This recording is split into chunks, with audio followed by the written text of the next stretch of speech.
ಆತ್ಮೀಯ ಎಲ್ಲ ವಿದ್ಯಾರ್ಥಿಗಳಿಗೂ ನಮಸ್ಕಾರಗಳು. ನಾನು ಪ್ರೊಫೆಸರ್ ವೈ ಕೊಕ್ಕನವರ್, ಕನ್ನಡ ಪ್ರಾಧ್ಯಾಪಕರು, ಸರ್ಕಾರಿ ಪ್ರಥಮ ದರ್ಜೆ ಕಾಲೇಜು, ಹುನ್ನೂರು ಜಮಖಂಡಿ.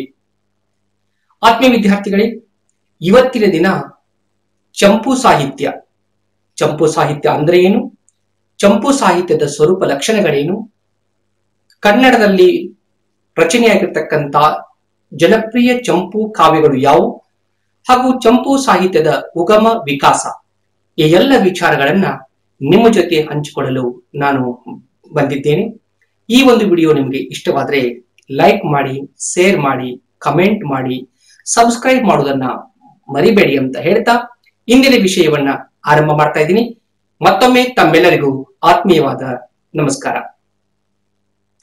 ವಿದ್ಯಾರ್ಥಿಗಳೇ, ಚಂಪು ಕನ್ನಡ ಸಾಹಿತ್ಯದ ಒಂದು ವಿಶಿಷ್ಟ ಕಾವ್ಯ ಪ್ರಕಾರ. ನೋಡಿ, ಶತಮಾನಗಳು ಸರಿದು ಹೋದ್ರೂ ಕೂಡ ಇವತ್ತಿಗೂ ಕೂಡ ಚಂಪು ಕಾವ್ಯಗಳನ್ನ ಓದುದಂದ್ರೆ ಅದರ ಒಂದು ಖುಷಿನೇ ಬೇರೆ. ಅಲ್ಲಿ ರಸ ಇದೆ, ಧ್ವನಿ ಇದೆ, ಔಚಿತ್ಯ ಇದೆ, ಸಾಮಾಜಿಕ ವಿಡಂಬನೆ ಇದೆ, ವಸ್ತು ವೈವಿಧ್ಯತೆ ಇದೆ.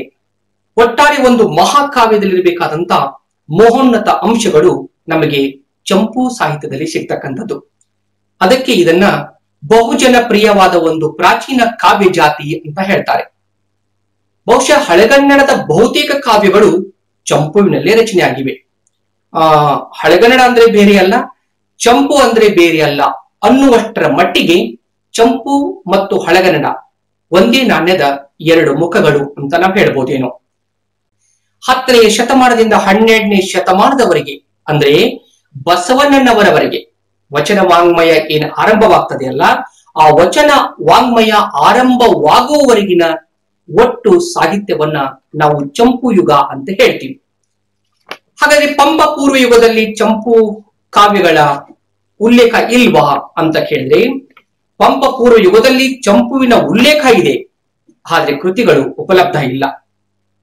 ಅದಕ್ಕೆ ರಂಶ್ರೀ ಮುಗುಳಿ ಅವರೊಂದು ಕಡೆ ಹೇಳ್ತಾರೆ, ಹಿಂದಿನ ಯುಗದ ಕಾವ್ಯ ಶಿಖರಗಳು ಮಂಜಿನ ಮುಸುಕಿನಲ್ಲಿ ಮರೆಯಾಗಿದ್ದರೆ ಈ ಯುಗದಲ್ಲಿ ನಿಚ್ಚಳವಾದ ಕೆಲ ಶಿಖರಗಳು ಕಣ್ಣಿಗೆ ಗೋಚರಿಸುತ್ತವೆ ಅಂತ. ಅಂದ್ರೆ ಪಂಪ ಪೂರ್ವ ಯುಗದಲ್ಲಿ ಬಹಳಷ್ಟು ಕಾವ್ಯಗಳು ರಚನೆ ಆಗಿರ್ಬೋದೇನೋ, ಆದ್ರೆ ಅವು ಉಪಲಬ್ಧ ಇಲ್ಲ, ಅವು ಮಂಜಿನ ಮುಸುಕಿನಲ್ಲಿ ಮರೆಯಾಗಿ ಹೋಗಿವೆ. ಇನ್ನು ಈ ಯುಗ ಅಂತ ಹೇಳಿದ್ರೆ 10ನೇ ಶತಮಾನ. ಈ ಒಂದು ಯುಗದಲ್ಲಿ ನಿಚ್ಚಳವಾಗಿರತಕ್ಕಂತ ಕನ್ನಡ ಸಾಹಿತ್ಯದ ಹೊಂಬೆಳಕನ್ನ ಬೆಳಗ್ತಕ್ಕಂತ ಅದ್ಭುತವಾದಂತ ಕಾವ್ಯ ಪ್ರಕಾರ ಚಂಪು ನಮ್ಮ ಮುಂದೆ ಇರ್ತಕ್ಕಂಥದ್ದು. ಅದನ್ನೇ ರಂಶ್ರೀ ಮುಗುಳವರು ಹೇಳ್ತಾರೆ, ಕೆಲ ಶಿಖರಗಳು ಕಣ್ಣಿಗೆ ಗೋಚರಿಸುತ್ತವೆ ಅಂದ್ರೆ ಪಂಪ ರನ್ನಾದಿ ಕಾವ್ಯಗಳು ನಮ್ಮ ಮುಂದೆ ಗೋಚರಿಸ್ತಕ್ಕಂಥದ್ದು. ಇನ್ನು ಆಗ್ಲೇ ಹೇಳಿದಾಗೆ ಪಂಪ, ರನ್ನ, ಪೊನ್ನರಂತ ರತ್ನತ್ರಯದಿಂದ ಈ ಕಾವ್ಯ ಸೃಷ್ಟಿಯಾಗಿರ್ತಕ್ಕಂಥದ್ದು. 10ನೇ ಶತಮಾನದ ಜೀವನ ಮೌಲ್ಯಗಳು ಅಂದ್ರೆ ಯುದ್ಧವೇ ಪ್ರಧಾನವಾಗಿರತಕ್ಕಂತ ಆ ಕಾಲಘಟ್ಟದ ವೀರ ಮೌಲ್ಯ ಆಗಿರ್ಬೋದು, ಸಾಮಾಜಿಕ ಮೌಲ್ಯ ಆಗಿರ್ಬೋದು, ಒಟ್ಟಾರೆ ಬದುಕಿನ ಮೌಲ್ಯಗಳನ್ನ ಅಂದಿನ ಚಂಪು ಕಾವ್ಯಗಳಲ್ಲಿ ಅನಾವರಣವಾಗಿದ್ದನ್ನ ನಾವು ನೋಡ್ತೀವಿ. ಒಟ್ಟಾರೆ ಲೌಕಿಕ ಮತ್ತು ಅಲೌಕಿಕ ಜೀವನ ಚರಿತ್ರೆಗಳು ನಮ್ಮ ಕನ್ನಡ ಸಾಹಿತ್ಯ ಭಂಡಾರವನ್ನ ಸೇರ್ಕೊಂಡು ಕನ್ನಡ ಸಾಹಿತ್ಯವನ್ನ ಶ್ರೀಮಂತಗೊಳಿಸಿವೆ ಅಂತ ಬಹಳ ಹೆಮ್ಮೆಯಿಂದ ಹೇಳ್ಬೋದು. ಇನ್ನು ಚಂಪುವಿನ ಅರ್ಥ. ಚಂಪು ಪದ್ಯ ಮತ್ತು ಗದ್ಯ ಎರಡೂ ಸಮ್ಮಿಶ್ರಣವಾಗಿರ್ತಕ್ಕಂಥ ಒಂದು ಕಾವ್ಯ ಪ್ರಕಾರ. ಮುಖ್ಯವಾಗಿ ಚಂಪು ಅಂದ್ರೆ ಪದ್ಯ ಬರೆಯುವಂತ ಶೈಲಿಗೆ ಸಂಬಂಧಿಸಿದ ಒಂದು ಪರಿಭಾಷೆ ಅಷ್ಟೇ. ನಾಗಲೇ ಹೇಳಿದಾಗೆ ಗದ್ಯ ಪದ್ಯ ಮಿಶ್ರಿತವಾದಂತಹ ವಿಶಿಷ್ಟ ಕಾವ್ಯ ಪ್ರಕಾರ ಚಂಪು. ಆದ್ರೆ ಚಂಪು ಅಂತಕ್ಕಂಥ ಪದ ಯಾವ ಭಾಷೆಯಿಂದ ಬಂದಿದೆ ಅಂತ ಹೇಳುದ್ರಲ್ಲಿ ವಿದ್ವಾಂಸರಲ್ಲಿ ಒಮ್ಮತ ಅಭಿಪ್ರಾಯಗಳಿಲ್ಲ.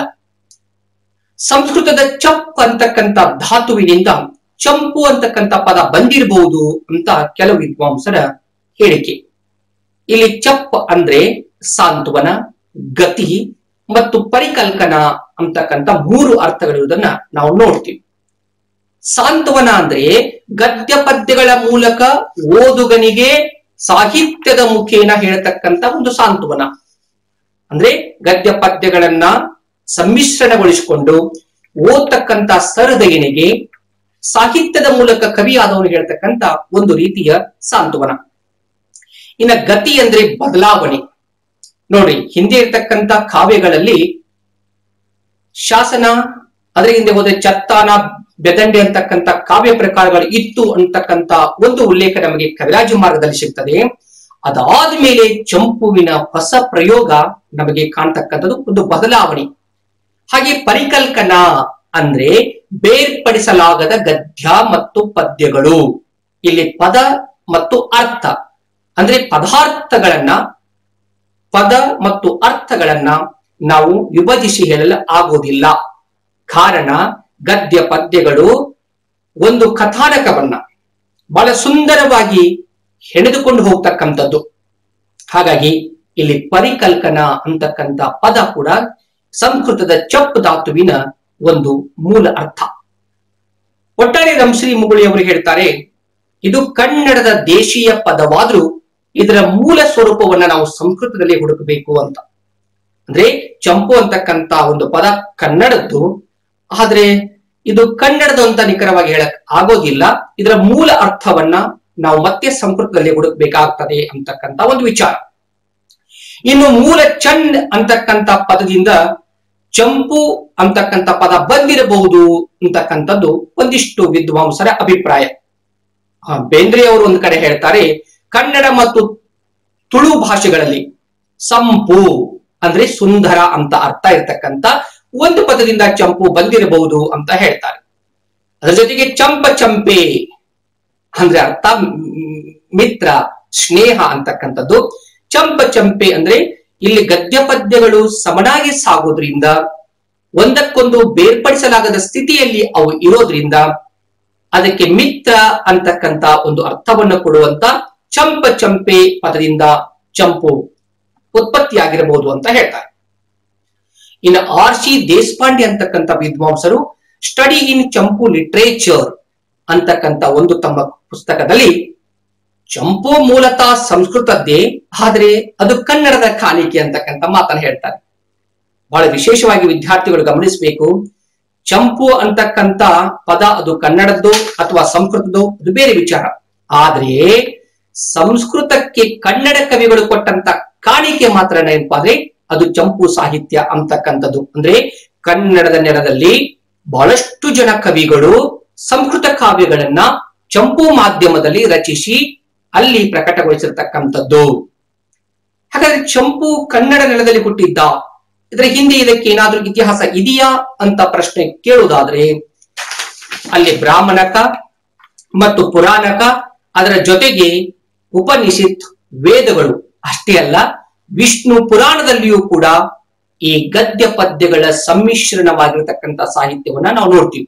ಇನ್ನೊಂದ್ಸರಿ ವಿದ್ಯಾರ್ಥಿಗಳು ಗಮನಿಸಬೇಕು, ಅಲ್ಲಿ ಬ್ರಾಹ್ಮಣಕ, ಉಪನಿಷತ್, ವೇದಗಳು ಮತ್ತು ವಿಷ್ಣು ಪುರಾಣಗಳಲ್ಲಿ ಈ ಗದ್ಯ ಪದ್ಯ ಮಿಶ್ರಣದ ಒಂದಿಷ್ಟು ಸಾಹಿತ್ಯವನ್ನ ನಾವು ನೋಡ್ತೀವಿ. ಇನ್ನು ಸಂಸ್ಕೃತದ ಪಂಚತಂತ್ರಗಳಲ್ಲಿಯೂ ಕೂಡ ನೋಡಿ, ಸಂಸ್ಕೃತದ ಪಂಚತಂತ್ರದಲ್ಲಿಯೂ ಕೂಡ ಕಥೆಯನ್ನ ಗದ್ಯದಲ್ಲಿ ಹೇಳಿ ಅದರ ನೀತಿಯನ್ನ ಅಂದ್ರೆ ಕಥಾ ಸಂದೇಶವನ್ನ ಪದ್ಯದಲ್ಲಿ ಹೇಳ್ತಕ್ಕಂತ ಒಂದು ಮಾದರಿಯನ್ನ ನಾವು ಸಂಸ್ಕೃತದ ಪಂಚತಂತ್ರದಲ್ಲಿ ಕಾಣ್ತೀವಿ. ಅಷ್ಟೇ ಅಲ್ಲ ವಿದ್ಯಾರ್ಥಿಗಳೇ, ಮಹಾಯಾನ ಎಂಬ ಬೌದ್ಧ ಧರ್ಮದ ಶಾಖೆಯ ಜನರಿಗೆ ಒಂದು ಪವಿತ್ರ ಗ್ರಂಥ ಆಗಿರ್ತಕ್ಕಂಥ ಲಲಿತ ವಿಸ್ತಾರ ಅಂತಕ್ಕಂಥ ಒಂದು ಪುಸ್ತಕ ಗದ್ಯ ಪದ್ಯದಲ್ಲಿ ಬುದ್ಧನ ಕಥೆಯನ್ನು ಹೇಳ್ತಕ್ಕಂಥದ್ದು. ಅಂದ್ರೆ ಒಟ್ಟಾರೆ ಕನ್ನಡ ಸಾಹಿತ್ಯದಲ್ಲಿ ಚಂಪು ಅಂತಕ್ಕಂಥದ್ದು ಕನ್ನಡ ನೆಲದ ಪದವಾದ್ರೂ ಕೂಡ ಇದರ ಹಿಂದೆ ಏನಪ್ಪಾ ಅಂದ್ರೆ ಸಂಸ್ಕೃತ ವಾಂಗ್ಮಯದಲ್ಲಿ ಈ ಗದ್ಯ ಪದ್ಯಗಳನ್ನ ಸಮ್ಮಿಶ್ರಣ ಮಾಡಿ ಬರೀತಕ್ಕಂತಹ ಒಂದು ಪದ್ಧತಿ ಇತ್ತು. ಅದನ್ನ ಕನ್ನಡ ಕವಿಗಳು ತಮ್ಮ ಪ್ರಾಯೋಗಿಕ ಹಿನ್ನೆಲೆಯಲ್ಲಿ ಅದನ್ನ ರಚನೆ ಮಾಡೋದ್ರ ಮೂಲಕ ಚಂಪುವಿಗೆ ಒಂದು ಹೊಸ ಜೀವಕಳೆಯನ್ನು ನೀಡಿದ್ರು ಅಂತ ನಾವು ಹೇಳ್ಬಹುದು. ಚಂಪುವಿನ ಅರ್ಥವನ್ನ ನೋಡಿದ ಮೇಲೆ ಇನ್ನ ಚಂಪುವಿನ ಉಗಮ ಮತ್ತು ವಿಕಾಸದ ಹೆಜ್ಜೆಗಳನ್ನ ನಾವು ನೋಡ್ಬೇಕಾಗ್ತದೆ. ಅಂದ್ರೆ ಚಂಪು ಸಾಹಿತ್ಯ ಯಾವಾಗ ನಮ್ಮ ನೆಲದಲ್ಲಿ ಹುಟ್ಟಿಕೊಂಡು, ಹುಟ್ಟಿದ ಮೇಲೆ ಅದು ಇಟ್ಟಂತ ಹೆಜ್ಜೆಗಳೇನು, ಇವತ್ತು ಚಂಪು ಸಾಹಿತ್ಯ ಇದೆಯಾ ಇಲ್ವಾ, ಈ ಎಲ್ಲ ಪ್ರಶ್ನೆಗಳನ್ನ ನಾವು ಇಲ್ಲಿ ವಿಚಾರ ಮಾಡ್ತಕ್ಕಂಥದ್ದು. ಮೂಲತಃ ಸಂಸ್ಕೃತ ಭಾಷೆಯಿಂದ ಚಂಪು ಪದ ಬಂದಿರಬಹುದು ಅಂತಕ್ಕಂಥ ವಿಚಾರ. ಕನ್ನಡ ನೆಲದ್ದೇ ಚಂಪು ಪದ ಅಂತಕ್ಕಂತ ವಿಚಾರದಲ್ಲಿ ಹೇಗೆ ಒಮ್ಮತ ಅಭಿಪ್ರಾಯ ಇಲ್ವೋ ಹಾಗೆಯೇ ಚಂಪುವಿನ ಉಗಮದಲ್ಲಿಯೂ ಕೂಡ ಒಮ್ಮತ ಅಭಿಪ್ರಾಯ ಇಲ್ಲ. ಅಂದ್ರೆ ಕೆಲವೊಬ್ರು ಇದರ ಮೂಲವನ್ನ ಸಂಸ್ಕೃತದಲ್ಲಿ ಹುಡುಕುವ ಪ್ರಯತ್ನ ಮಾಡ್ತಾರೆ, ಇನ್ನು ಕೆಲವರು ಇದರ ಮೂಲವನ್ನ ಕನ್ನಡ ನೆಲದಲ್ಲಿ ಹುಡುಕುವಂತ ಒಂದು ಪ್ರಯತ್ನವನ್ನ ಮಾಡಿದ್ದನ್ನ ನಾವು ಓದ್ತೀವಿ. ಮೊದಲಿಗೆ ಸಂಸ್ಕೃತ ಮೂಲ ವಿಚಾರವನ್ನು ನೋಡುವುದಾದ್ರೆ ಹರಿಶೇನನ ಶಾಸನಗಳಲ್ಲಿ, ಅಂದ್ರೆ ಹರಿಶೇನ ಅಂತಕ್ಕಂತ ಒಬ್ಬ ಶಾಸನ ಕವಿಯ ಶಾಸನಗಳಲ್ಲಿ ಮತ್ತು ಆರ್ಯಶೂರನ ಜಾತಕಮಾಲಾ ಅಂತಕ್ಕಂತ ಒಂದು ಕೃತಿಯಲ್ಲಿ ಮೊಟ್ಟ ಮೊದಲ ಚಂಪುವಿನ ಸುಳುವು ನಮಗೆ ಸಿಗ್ತದೆ.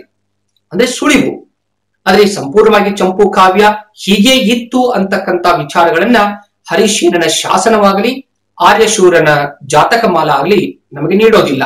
10ನೇ ಶತಮಾನದ ತ್ರಿವಿಕ್ರಮ ಭಟ್ಟನ ದಮಯಂತಿ ಕಥಾ ಅಥವಾ ನಲಚಂಪು, ಅಂದ್ರೆ ಕನ್ನಡದ ನೆಲದಲ್ಲಿ ಹುಟ್ಟಿರತಕ್ಕಂತ ಮೊಟ್ಟ ಮೊದಲನೆಯ ಸಂಸ್ಕೃತ ಕಾವ್ಯ ಅದು ತ್ರಿವಿಕ್ರಮ ಭಟ್ಟನ ದಮಯಂತಿ ಕಥಾ ಅಥವಾ ನಲಚಂಪು ಅಂತ ನಾವು ಹೇಳ್ತೀವಿ.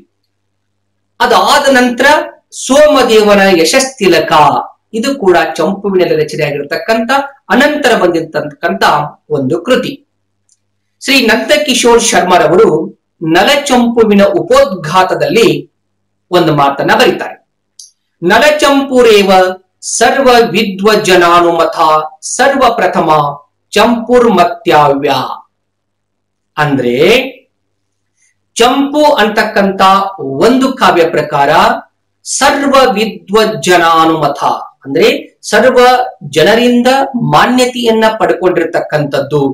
ಅಂತಹ ಚಂಪುವಿನ ಪ್ರಥಮ ಕೃತಿ ದಮಯಂತಿ ಕಥಾ ಅಂತಕ್ಕಂತ ವಿಚಾರವನ್ನ ನಂದಕಿಶೋರ್ ಶರ್ಮಾ ವಿದ್ವಾಂಸರು ನಲಚಂಪುವಿನ ಉಪೋದ್ಘಾತ ಅಂದ್ರೆ ಇಡೀ ಒಂದು ಕೃತಿಯ ಸಂಪೂರ್ಣ ಸಾರಲೇಖವನ್ನ ಒಳಗೊಂಡಿರ್ತಕ್ಕಂಥ ಆರಂಭಿಕ ಬರಹ ಅಂತ ನಾವು ಹೇಳ್ತೀವಿ, ಅಲ್ಲಿ ಈ ವಿಚಾರವನ್ನ ಅವರು ವ್ಯಕ್ತಪಡಿಸ್ತಾರೆ. ಜೊತೆಗೆ ಡಾಕ್ಟರ್ ಕೀತ್ ಅಂತಕ್ಕಂಥ ಒಬ್ಬ ವಿದ್ವಾಂಸರು ನೇಮ್ ಆಫ್ ಅನ್ನೋನ್ ಓರ್ಜಿನ್ ಅಂತಕ್ಕಂಥ ಒಂದು ಕೃತಿಯಲ್ಲಿ ಚಂಪು ಪದವು ಸಂಸ್ಕೃತದ ಉತ್ಪತ್ತಿಗೆ ಒಗ್ಗೋದಿಲ್ಲ, ಅದು ಕನ್ನಡ ನೆಲದ ಕಾಣಿಕೆ ಅಂತಕ್ಕಂಥ ಮಾತನ್ನವರು ಹೇಳ್ತಾರೆ. ಇದು ಸಂಸ್ಕೃತದ ಮೂಲ ವಿಚಾರವಾಗಿರ್ತಕ್ಕಂಥ ಒಂದಿಷ್ಟು ಸಂಗತಿಗಳು. ಇದಾದ ಮೇಲೆ ಕನ್ನಡ ಮೂಲ ವಿಚಾರವನ್ನ ನಾವು ನೋಡೋದಾದ್ರೆ ಆದಿಪುರಾಣವೇ ಕನ್ನಡದ ಪ್ರಥಮ ಚಂಪು ಕಾವ್ಯ ಅಂತ ನಾವು ಹೇಳ್ತೀವಿ. ಅಂದ್ರೆ ಕ್ರಿಶಕ 900ರಿಂದ 1000ರ ಆಸುಪಾಸಿನಲ್ಲಿ, ಅಂದ್ರೆ ಪಂಪನಿಂದ ರಚಿತವಾಗಿರತಕ್ಕಂತ ಆದಿಪುರಾಣವೇ ಕನ್ನಡದ ಪ್ರಥಮ ಚಂಪು ಕೃತಿ ಅಂತ ನಾವು ಹೇಳಿದ್ರು ಕೂಡ ಈ ಹಿಂದೆ ಚಂಪು ಕಾವ್ಯಗಳನ್ನ ಬರೀತಕ್ಕಂತ ಕವಿಗಳು ಇದ್ದಿರ್ಲಿಲ್ಲವೇ? ಚಂಪು ರೂಪಕ್ಕೆ ಪಂಪನೆ ಆದಿಗನೇ ಅಂತ ಒಂದು ಪ್ರಶ್ನೆಯನ್ನ ನಮ್ಮ ಮುಂದೆ ಇಟ್ಟುಕೊಳ್ಳೋದಾದ್ರೆ ಕ್ರಿಶಕ 900ರಲ್ಲಿದ್ದಂತಹ ಮೊದಲನೆಯ ಗುಣವರ್ಮ ಶೂದ್ರಕ ಮತ್ತು ಹರಿವಂಶ ಅಂತಕ್ಕಂಥ 2 ಕಾವ್ಯಗಳನ್ನ ರಚನೆ ಮಾಡ್ತಾನೆ.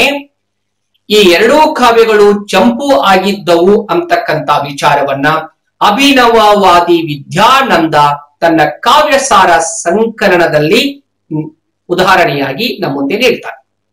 ಜೊತೆಗೆ ಶೂದ್ರಕ ಅಂತಕ್ಕಂಥ ಒಂದು ಕಾವ್ಯ ಗಂಗರಾಜನ ಚರಿತ್ರೆಯನ್ನ ನಿರೂಪಿಸುವುದರಿಂದ ಇದು 9ನೇ ಶತಮಾನದ ಕಾವ್ಯ ಅಂತ ನಮಗೆ ಒಂದು ಹೊಸ ಹೊಳವು ಸಿಗ್ತಕ್ಕಂಥದ್ದು.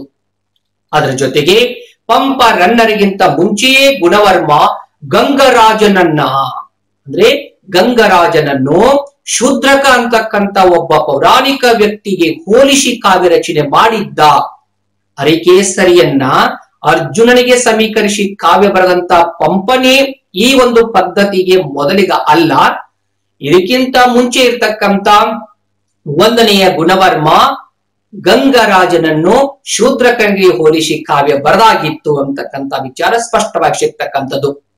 ಇನ್ನು ಹರಿವಂಶ ಅಂತಕ್ಕಂಥ ಕೃತಿ ನೇಮಿನಾಥನೆಂಬ 22ನೆಯ ತೀರ್ಥಂಕರನ ಕಥೆಯನ್ನ ನಮಗೆ ಹೇಳ್ತಕ್ಕಂಥದ್ದು. 3ನೆಯ ಮಂಗರಸನು ತನ್ನ ನೇಮಿ ಜಿನೇಶ ಸಂಗತಿ, ಅಂದ್ರೆ 3ನೆಯ ಮಂಗರಸನ ಕೃತಿ ನೇಮಿ ಜಿನೇಶ ಸಂಗತಿ, ಆ ಕೃತಿಯ ಪೀಠಿಕಾ ಭಾಗದಲ್ಲಿ ಹೇಳ್ತಾನೆ, ಇನ್ನು ನಾನ್ ವರೆವೆ ಚವ್ವಿಸ್ ತೀರ್ಥಂಕರ ಅತ್ಯುನ್ನತಮಪ್ಪ ಸಂಗತಿಯ ಕನ್ನಡದೊಳು ಚಂಪು ಕಾವ್ಯವನೇ ಪೇಳ್ದ ಸಣ್ಣುತ ಕವೀಶ್ವರರ. ಅಂದ್ರೆ ಇನ್ನು ಮುಂದೆ ನಾನು ಕಾವ್ಯವನ್ನ ಹೇಳ್ತಾ ಇದ್ದೀನಿ. ಅದು 74 ತೀರ್ಥಂಕರರ ಕಾವ್ಯ. ಅತ್ಯುನ್ನತಮಪ್ಪ, ಉನ್ನತವಾಗಿರತಕ್ಕಂತ ಅವರ ಸಂಗತಿಗಳನ್ನ ಕನ್ನಡದಲ್ಲಿ ಚಂಪು ಕಾವ್ಯವಾಗಿ ಹೇಳುತ್ತೇನೆ ಅಂತಕ್ಕಂಥ ವಿಚಾರವನ್ನ ಯಾರು ಮೂರನೆಯ ಮಂಗರಸನ ನೇಮಿ ದಿನೇಶ ಸಂಗತಿ ನಮಗೆ ಸ್ಪಷ್ಟಪಡಿಸ್ತಕ್ಕಂಥದ್ದು. ಇನ್ನು ಶ್ರೀ ವಿಜಯ ಆತ ಕವಿರಾಜ ಮಾರ್ಗದ ಮೊದಲನೆಯ ಪರಿಚ್ಛೇದದ 27ನೆಯ ಪದ್ಯದಲ್ಲಿ ಹೇಳ್ತಕ್ಕಂಥ ವಿಚಾರ ಹೀಗಿರ್ತಕ್ಕಂಥದ್ದು. ಮಿಗೆ ಕನ್ನಡ ಕಬ್ಬಂಗಗಳೊಳ್ಳು ಅಗಣಿತ ಗುಣ ಗದ್ಯ ಪದ್ಯ ಸಮ್ಮಿಶ್ರಿತಮಂ ನಿಗದಿಸುವರ್ ಗದ್ಯ ಕಥಾ ಪ್ರಗೀತಿಯಂ ಚಿರಂತನಾಚಾರ್ಕಳ್. ಅಂದ್ರೆ ಕನ್ನಡದ ನೆಲದಲ್ಲಿ ಈ ಹಿಂದೆಯೂ ಕೂಡ ಚಂಪುವಿನ ಮಾಧ್ಯಮದಲ್ಲಿ ಅಂದ್ರೆ ಗದ್ಯ ಪದ್ಯಗಳನ್ನ ಸಮ್ಮಿಶ್ರಣ ಮಾಡಿ ಬರೀತಕ್ಕಂತ ಕವಿ ಪರಂಪರೆ ಇತ್ತು. ಆಚಾರ್ಕಳ್ ಅಂದ್ರೆ ಕವಿ ಪರಂಪರೆ ಅಂತಕ್ಕಂತ ಆಚಾರ್ಯರು ಇದ್ರು. ಹಾಗಾಗಿ ಚಂಪು ಸಂಸ್ಕೃತ ಭಾಷೆಗೆ ಕನ್ನಡ ನೆಲ ಕೊಟ್ಟಂತ ಒಂದು ಮಹಾನ್ ಕೊಡುಗೆ ಅಂತಕ್ಕಂಥದ್ದನ್ನು ಕೂಡ ಕವಿರಾಜ ಮಾರ್ಗಕಾರ ಬಹಳ ಸುಂದರವಾಗಿ ತನ್ನ ಕವಿರಾಜ ಮಾರ್ಗದ ಮೂಲಕ ಶ್ರೀ ವಿಜಯ ನಮಗೆ ಸ್ಪಷ್ಟಪಡಿಸ್ತಕ್ಕಂಥದ್ದು. ಹೀಗೆ ಸಂಸ್ಕೃತದ ಮೂಲ ವಿಚಾರ ಮತ್ತು ಕನ್ನಡದ ಮೂಲ ವಿಚಾರ ಈ ಎರಡನ್ನೂ ತಾಳೆ ಮಾಡಿ ನೋಡೋದಾದ್ರೆ ಒಟ್ಟಾರೆ ಕನ್ನಡ ನೆಲದಲ್ಲಿ ಮೊದಲನೆಯ ಗುಣವರ್ಮನ ಶೂದ್ರಕ ಹರಿವಂಶಗಳು ಚಂಪುವಾಗಿದ್ದರೂ ಕೂಡ ಕಾವ್ಯಗಳ ಅನುಪಲಬ್ಧ ಸ್ಥಿತಿಯನ್ನ ಅವಲೋಕಿಸುವುದರಿಂದ ಅಥವಾ ಅನುಪಲಬ್ಧ ಇರುವ ಕಾರಣ ನಾವು ಅವುಗಳ ಬಗ್ಗೆ ಏನೂ ಹೇಳೋಕ್ ಆಗೋದಿಲ್ಲ. ಹಾಗಾಗಿ ಕನ್ನಡದಲ್ಲಿ ಆದಿಕವಿ ಪಂಪನೆ ಮೊಟ್ಟ ಮೊದಲನೆಯ ಚಂಪು ಕಾವ್ಯದ ಆ ರೂಪದ ಆದಿ ಪ್ರವರ್ತಕನಾಗಿ ನಮ್ಮ ಮುಂದೆ ನಿಂತ್ಕೊಳ್ತಕ್ಕಂಥದ್ದು. ಇದಾದ್ಮೇಲೆ ಕನ್ನಡದ ನೆಲದಲ್ಲಿ ಹಲವಾರು ಚಂಪು ಕಾವ್ಯಗಳು ಮೈದಾಳಿ ಬಂದಿವೆ. ಅವುಗಳನ್ನ ನೋಡೋದಾದ್ರೆ ಇಲ್ಲಿ ಕವಿ, ಅವನ ಕೃತಿ, ಅವನ ಕಾಲ ಹಾಗೂ ಅವ ಬಾಳಿ ಬದುಕಿರ್ತಕ್ಕಂಥ ಮತ ಇವೆಲ್ಲವನ್ನ ನಿಮ್ಮ ಮುಂದೆ ಇಡ್ತಾ ಇದ್ದೀವಿ. ಒಟ್ಟಾರೆ ಕನ್ನಡ ಸಾಹಿತ್ಯದಲ್ಲಿ ಹಲವಾರು ಚಂಪು ಕಾವ್ಯಗಳು ಹುಟ್ಟಿ ಬಂದಂಥದ್ದು. ಪ್ರತಿಯೊಂದು ಕಾವ್ಯವು ತನ್ನದೇ ಆಗಿರತಕ್ಕಂಥ ವಸ್ತು ವೈವಿಧ್ಯತೆಯಿಂದ ಕನ್ನಡ ಸಾಹಿತ್ಯವನ್ನು ಶ್ರೀಮಂತಗೊಳಿಸಿರ್ತಕ್ಕಂಥವು. ಆ ಕಾವ್ಯಗಳು ಹೀಗಿವೆ. ಪಂಪ ಕ್ರಿಸ್ತಶಕ 902 ಕೃತಿಗಳು ಆದಿಪುರಾಣ ಮತ್ತು ವಿಕ್ರಮಾರ್ಜುನ ವಿಜಯ. ಮತ ಜೈನ. ಪೊನ್ನ ಕ್ರಿಸ್ತಶಕ 950 ಕೃತಿ ಶಾಂತಿಪುರಾಣ. ಮತ ಜೈನ. ವಂದನೆಯ ನಾಗವರ್ಮ ಕ್ರಿಸ್ತಶಕ 990 ಕೃತಿ ಕರ್ನಾಟಕ ಕಾದಂಬರಿ. ಮತ ಬ್ರಾಹ್ಮಣ. ರನ್ನ ಕ್ರಿಸ್ತಶಕ 992 ಕೃತಿಗಳು ಅಜಿತ ತೀರ್ಥಂಕರ ಪುರಾಣ ತಿಲಕ ಮತ್ತು ಗದಾಯುದ್ಧ. ಮತ ಜೈನ. ದುರ್ಗಸಿಂಹ ಕ್ರಿಸ್ತಶಕ 1025 ಕೃತಿ ಪಂಚತಂತ್ರ. ಮತ ಬ್ರಾಹ್ಮಣ. ನಾಗವರ್ಮ ಕ್ರಿಸ್ತಶಕ 1042 ಕೃತಿ ವರ್ಧಮಾನ ಪುರಾಣ. ಮತ ಜೈನ. ಶಾಂತಿನಾಥ ಕ್ರಿಸ್ತಶಕ 1068 ಕೃತಿ ಸುಕುಮಾರ ಚರಿತೆ. ಮತ ಜೈನ. ನಾಗಚಂದ್ರ ಕ್ರಿಸ್ತಶಕ 1100 ಕೃತಿಗಳು ಮಲ್ಲಿನಾಥ ಪುರಾಣ ಮತ್ತು ರಾಮಚಂದ್ರ ಚರಿತ ಪುರಾಣ. ಮತ ಜೈನ. ಬ್ರಹ್ಮಶಿವ ಕ್ರಿಸ್ತಶಕ 1100 ಕೃತಿ ಸಮಯ ಪರೀಕ್ಷೆ. ಮತ ಜೈನ.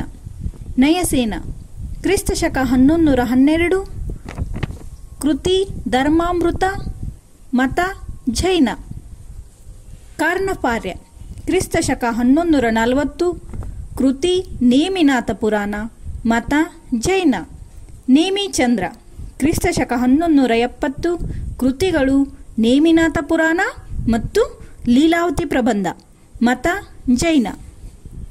ರುದ್ರಭಟ ಕ್ರಿಸ್ತಶಕ 1185 ಕೃತಿ ಜಗನ್ನಾಥ ವಿಜಯ. ಮತ ಬ್ರಾಹ್ಮಣ. ಅಗ್ಗಳ ಕ್ರಿಸ್ತಶಕ 1189 ಕೃತಿ ಚಂದ್ರಪ್ರಭ ಪುರಾಣ. ಮತ ಜೈನ. ಆಚನ್ನ ಕ್ರಿಸ್ತಶಕ 1195 ಕೃತಿ ವರ್ಧಮಾನ ಪುರಾಣ. ಮತ ಜೈನ. ದೇವಿ ಕವಿ ಕ್ರಿಸ್ತ ಶಕ 1200 ಕೃತಿ ಕುಸುಮಾವಳಿ ಮತ ಬ್ರಾಹ್ಮಣ. ಹರಿಹರ ಕ್ರಿಸ್ತ ಶಕ 1200 ಕೃತಿ ಗಿರಿಜಾ ಕಲ್ಯಾಣ ಮತ ವೀರಶೈವ. ಬಂಧುವರ್ಮ ಕ್ರಿಸ್ತ ಶಕ 1200 ಕೃತಿ ಜೀವ ಸಂಬೋಧನೆ ಮತ ಜೈನ.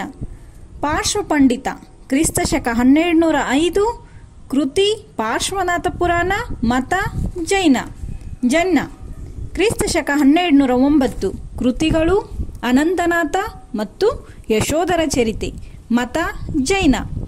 ಎರಡನೆಯ ಗುರುವರ್ಮ ಕ್ರಿಸ್ತ ಶಕ 1215 ಕೃತಿ ಪುಷ್ಪದಂತ ಪುರಾಣ ಮತ್ತು ಮತ ಜೈನ. ಸೋಮನಾಥ ಕ್ರಿಸ್ತ ಶಕ 1222 ಕೃತಿ ಶೃಂಗಾರಸಾರ ಮತ ವೀರಶೈವ.